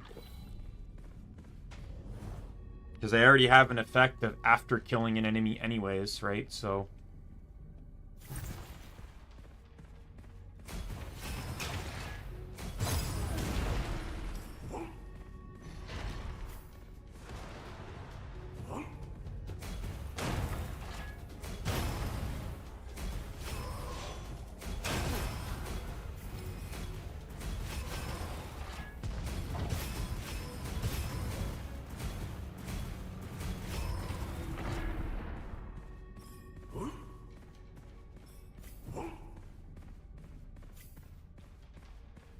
I know we dropped the crystal, which is the bun. I just wanted to make sure I wasn't actually missing out on anything.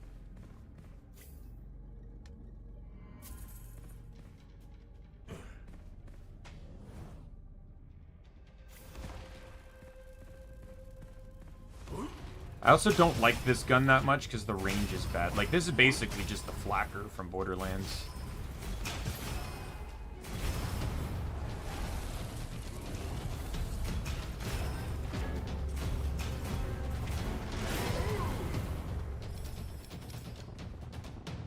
Don't get me wrong, it's a good gun, but it's just not the gun I'm looking for in this playthrough. I don't even think I've seen a single solid rocket launcher. I have seen some rocket launchers, not the one I'm thinking of, though. I'm thinking of, like, the default base one. Movement speed after dashing. Bonus fire damage, immune to burn. I wonder if that's worth it over the dash. The movement speed on dash. This guy's a really slow character.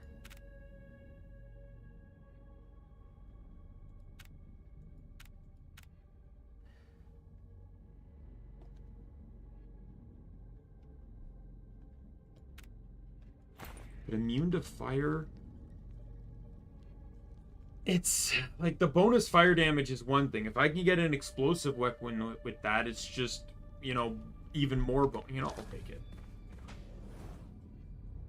I can't guarantee I'll get a fire weapon, but even then, just having the bonus damage too, or just having the immunity, right, could be worth it as well.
Oh, it's giving me more than one ammo every meter.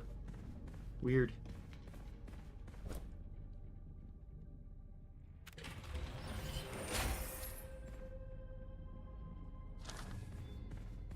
I don't know if that'll be useful, but there is a... Was there not a peddler here? Well, I think I can go back.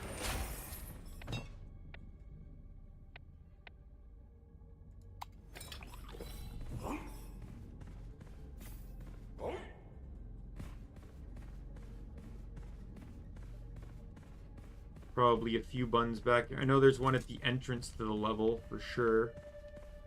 Get back through this door over here.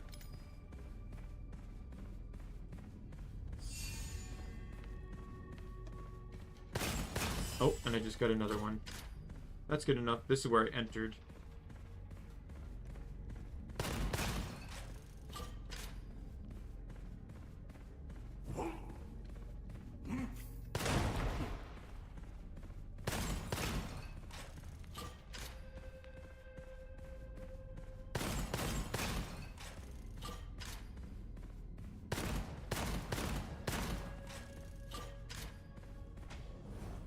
Oh, it's the golem this time. Things are changing up. Right, what do you have? You do have the minigun. So I would like to buy that. That's crucial to the build. Oh, here it is. This is the rocket launcher I wanted. Not this one, this one.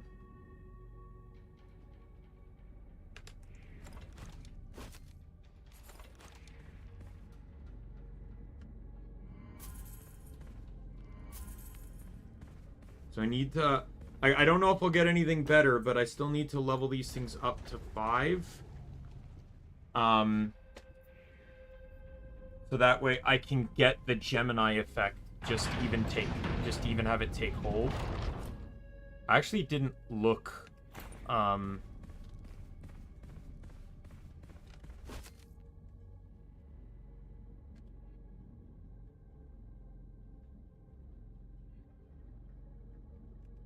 Might have to... I think I have to look at him here.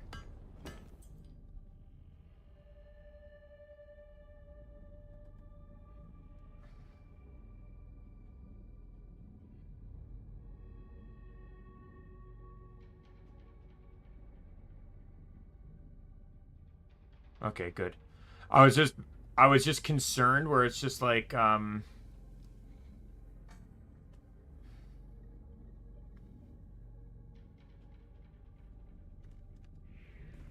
I was just concerned that it's just like that effect. Let me just make sure they didn't remove it.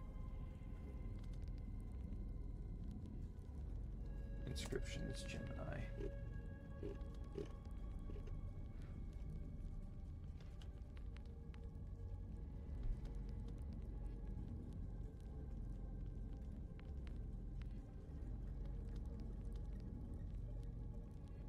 Yeah, weapons 1 and 2 share magazine capacity. Gain 10 stacks every second when firing and 5 stacks on hitting. Every stack lasts for 10 seconds. The maximum number of stacks is equal to the shared magazine capacity. Each stack plus 0.75% weapon damage.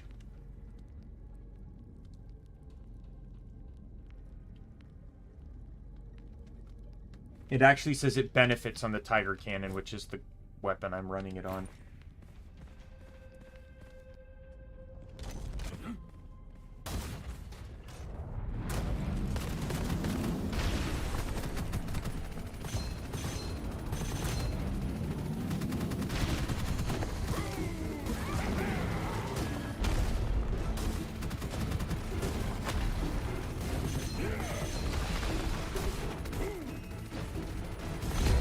Got him. I figured I don't have the build set in stone yet, so probably dual wielding would probably be the best way to handle this. I was why I switched to the this gun in the first place.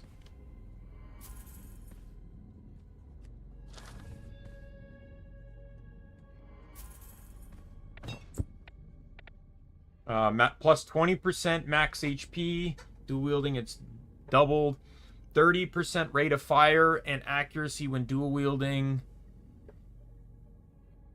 Plus 10% damage resistance and recover 1% HP for 6 seconds after killing an enemy or destroying an item. This seems nice, but I have so many effects that are based off of killing an enemy or destroying an item. I feel like it's disingenuous to not run that.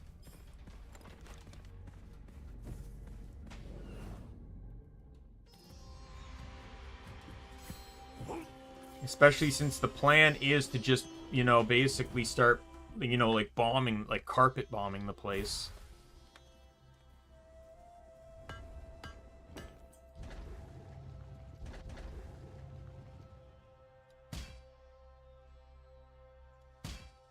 There it is. So Tiger Can is set. I just need to at least get 1,000 on that to start getting the magazine size all set.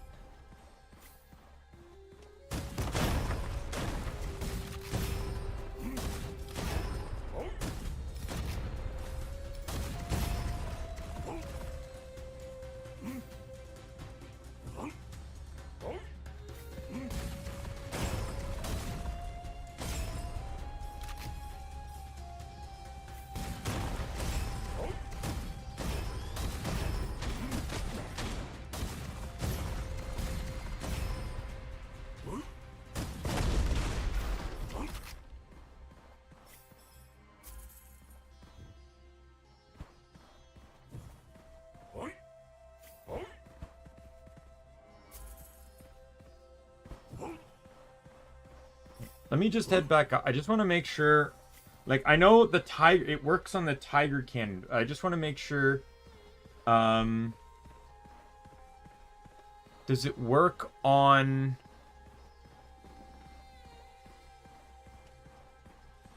the Gauntlet Gun? Because if not, I might need to drop it for,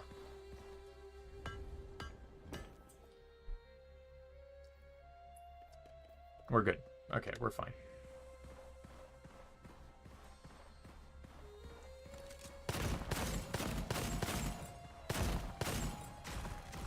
Kind of crazy that I went into this with, like, I'm just gonna do this dumb build idea, and the game's like, you want to do a dumb build idea? I am all for it, and I've just been getting a lot of stuff that drastically benefit this build.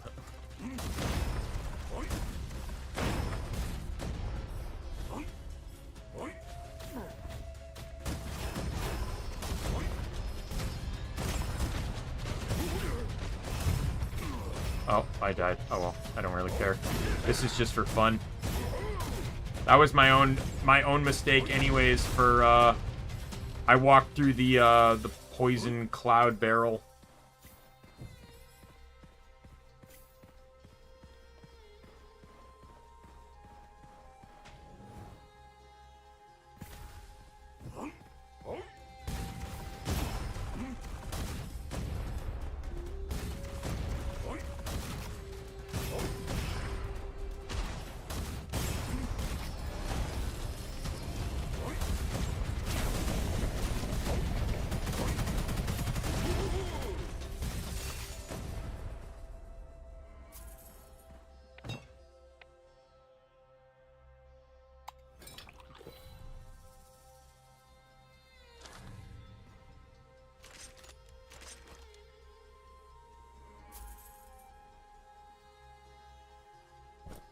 The scroll I just picked up, though, what was it?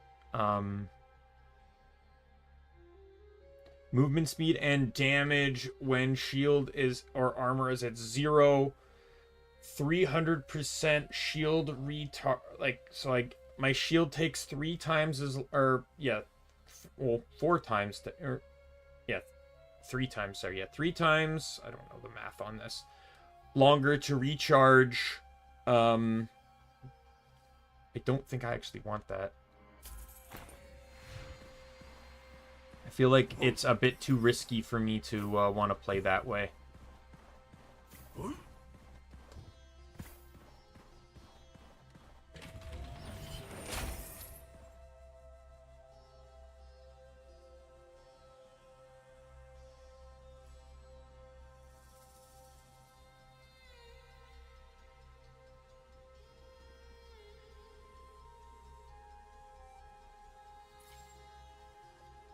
Merlin.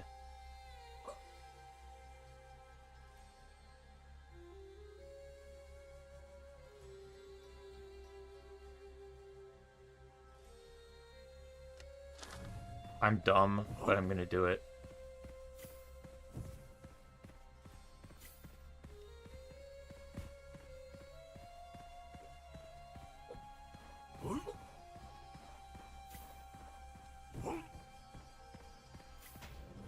Merlin's just spitting up in the hallway, or hairball. It's not really a hairball, it is probably just spit up, but I'll clean it up in a second. I'm waiting for him to finish, because God, he's already done it twice in a row.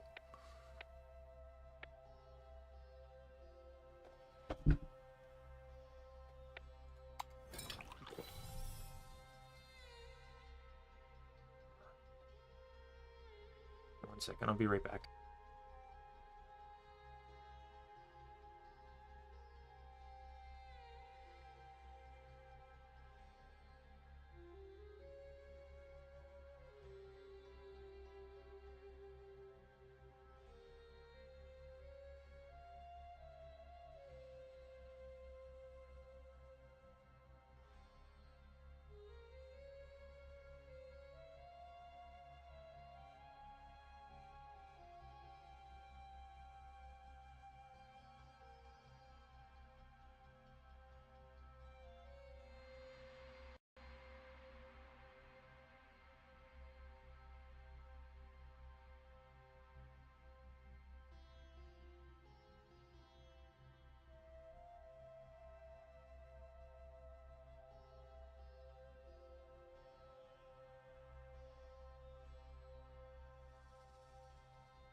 Seem dishonest to say, but part of me wonders if that cat does that on purpose, because a lot of the times he seems to spit up.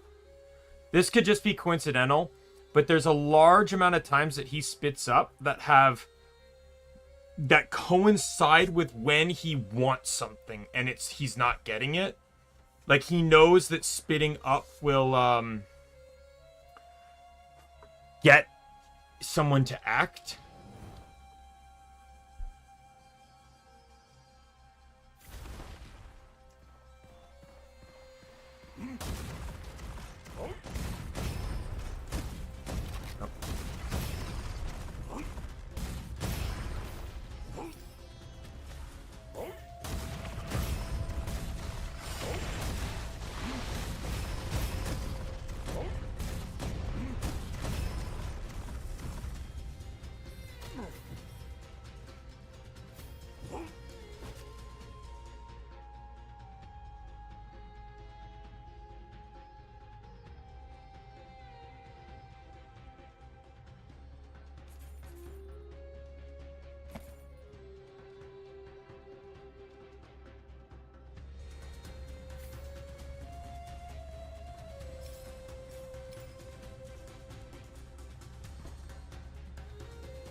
I don't think I need that, really.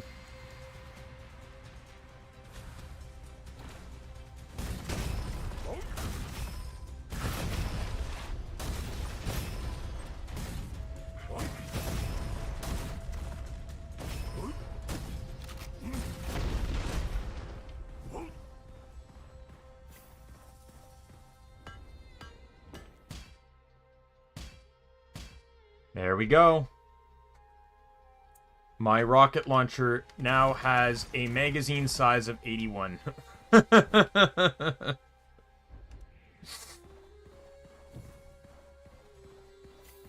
Is a really dumb idea. It's a strategy, though. It's kind of weird, too, because it seems like it glitches out. Because it seems like it gives me more ammo. And also, when I switch off the rocket launcher, it goes back to,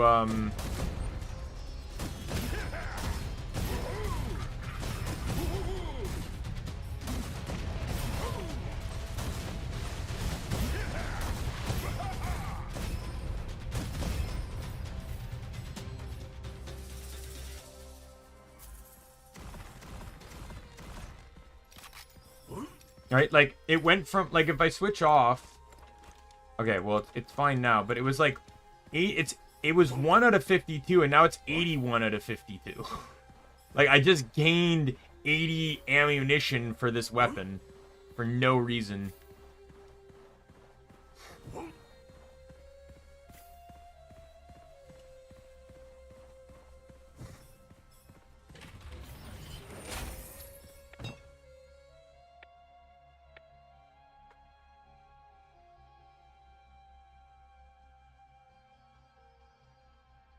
The 20 minus 20% reload plus 30% weapon damage after reloading. I feel like that's worth it because I well, actually no, it's not worth it anymore because I don't need to reload anymore. With this with this combination, reloading is effectively off the table.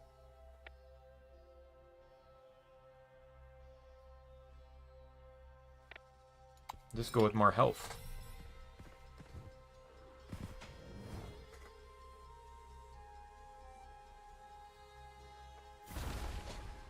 And, like, I pretty much would not need to reload unless I'm manually reloading now.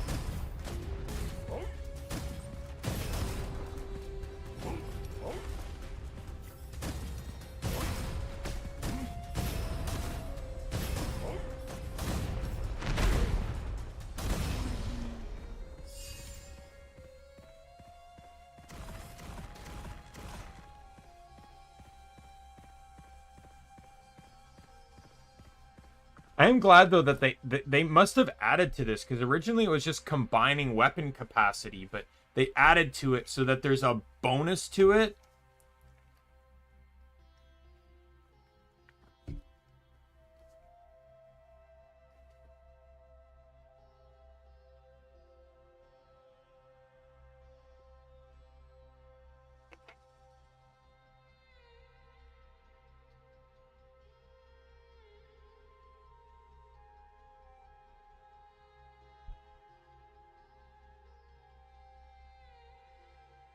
The only way, though, is this one. You can get a bonus on this one. The big hippo. Which is why I'm keeping my eye out to see if I can get another one. The big hippo can come with a bonus that increases the magazine size.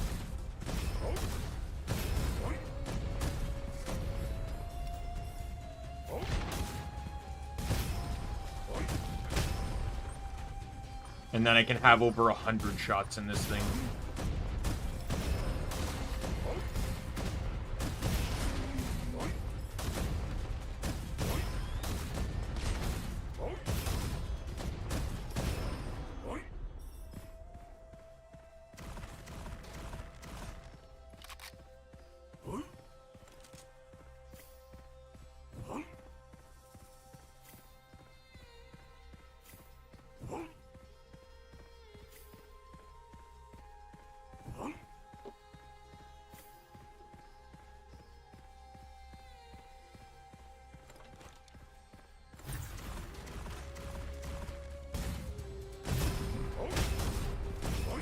Yo, all crit damage increase. That's great for someone that can't possibly crit with their current weapon.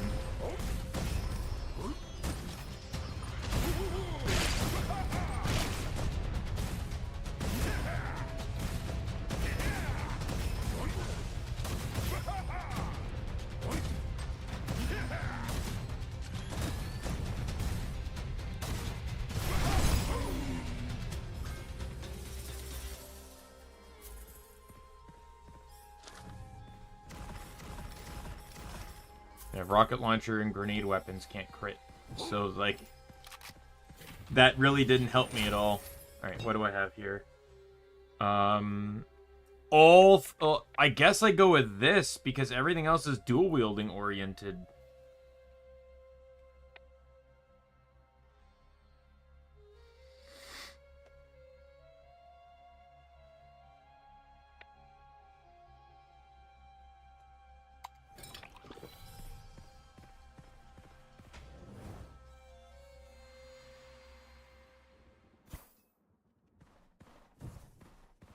Okay, what do you have?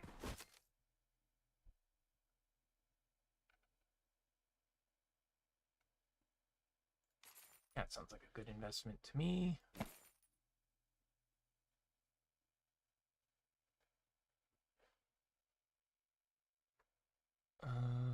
Nothing good here.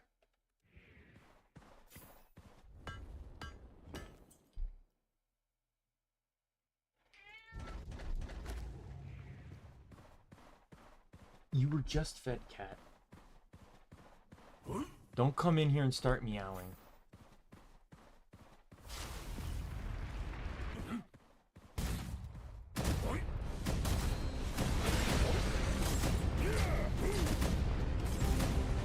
I don't know why I didn't get hit at all for that.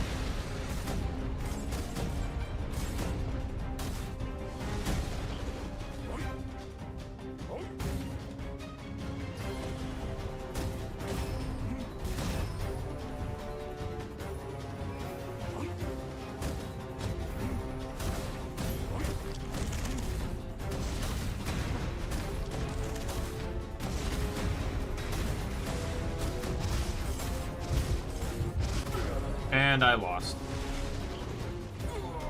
Oh, well. That's really all. The idea was there. What season experience did I even get?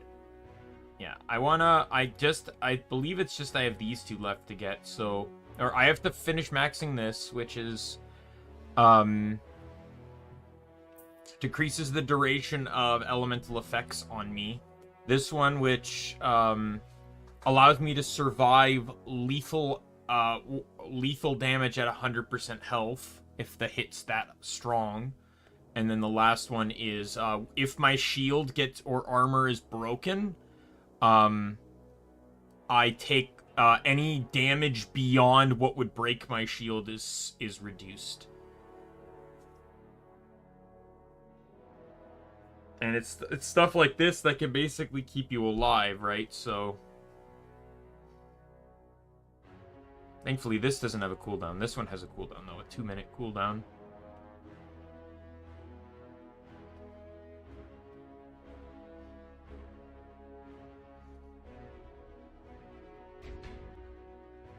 Yeah, I'd like to get back more into this game. This is a fun game. I really enjoy my time with this game.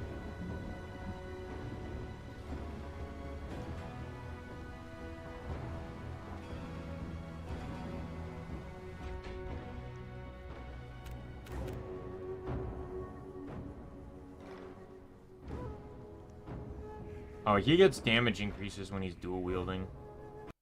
That was probably something I could have taken advantage of. Oh well. This is where the stream's gonna end today. Tomorrow's stream, I guess, would probably just be more Bet and Kaitos.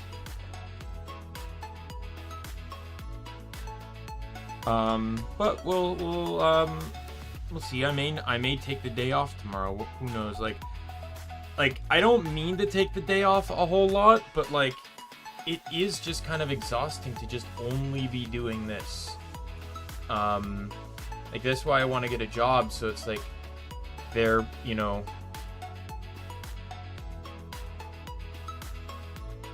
there's some diversity in my life again. But with that said, I'm going to call it here. My name's Daimien Kamiya. I'm the Omni King. Be a friend, foe, or member of the Omni Council. I'll see you later. Goodbye, everyone.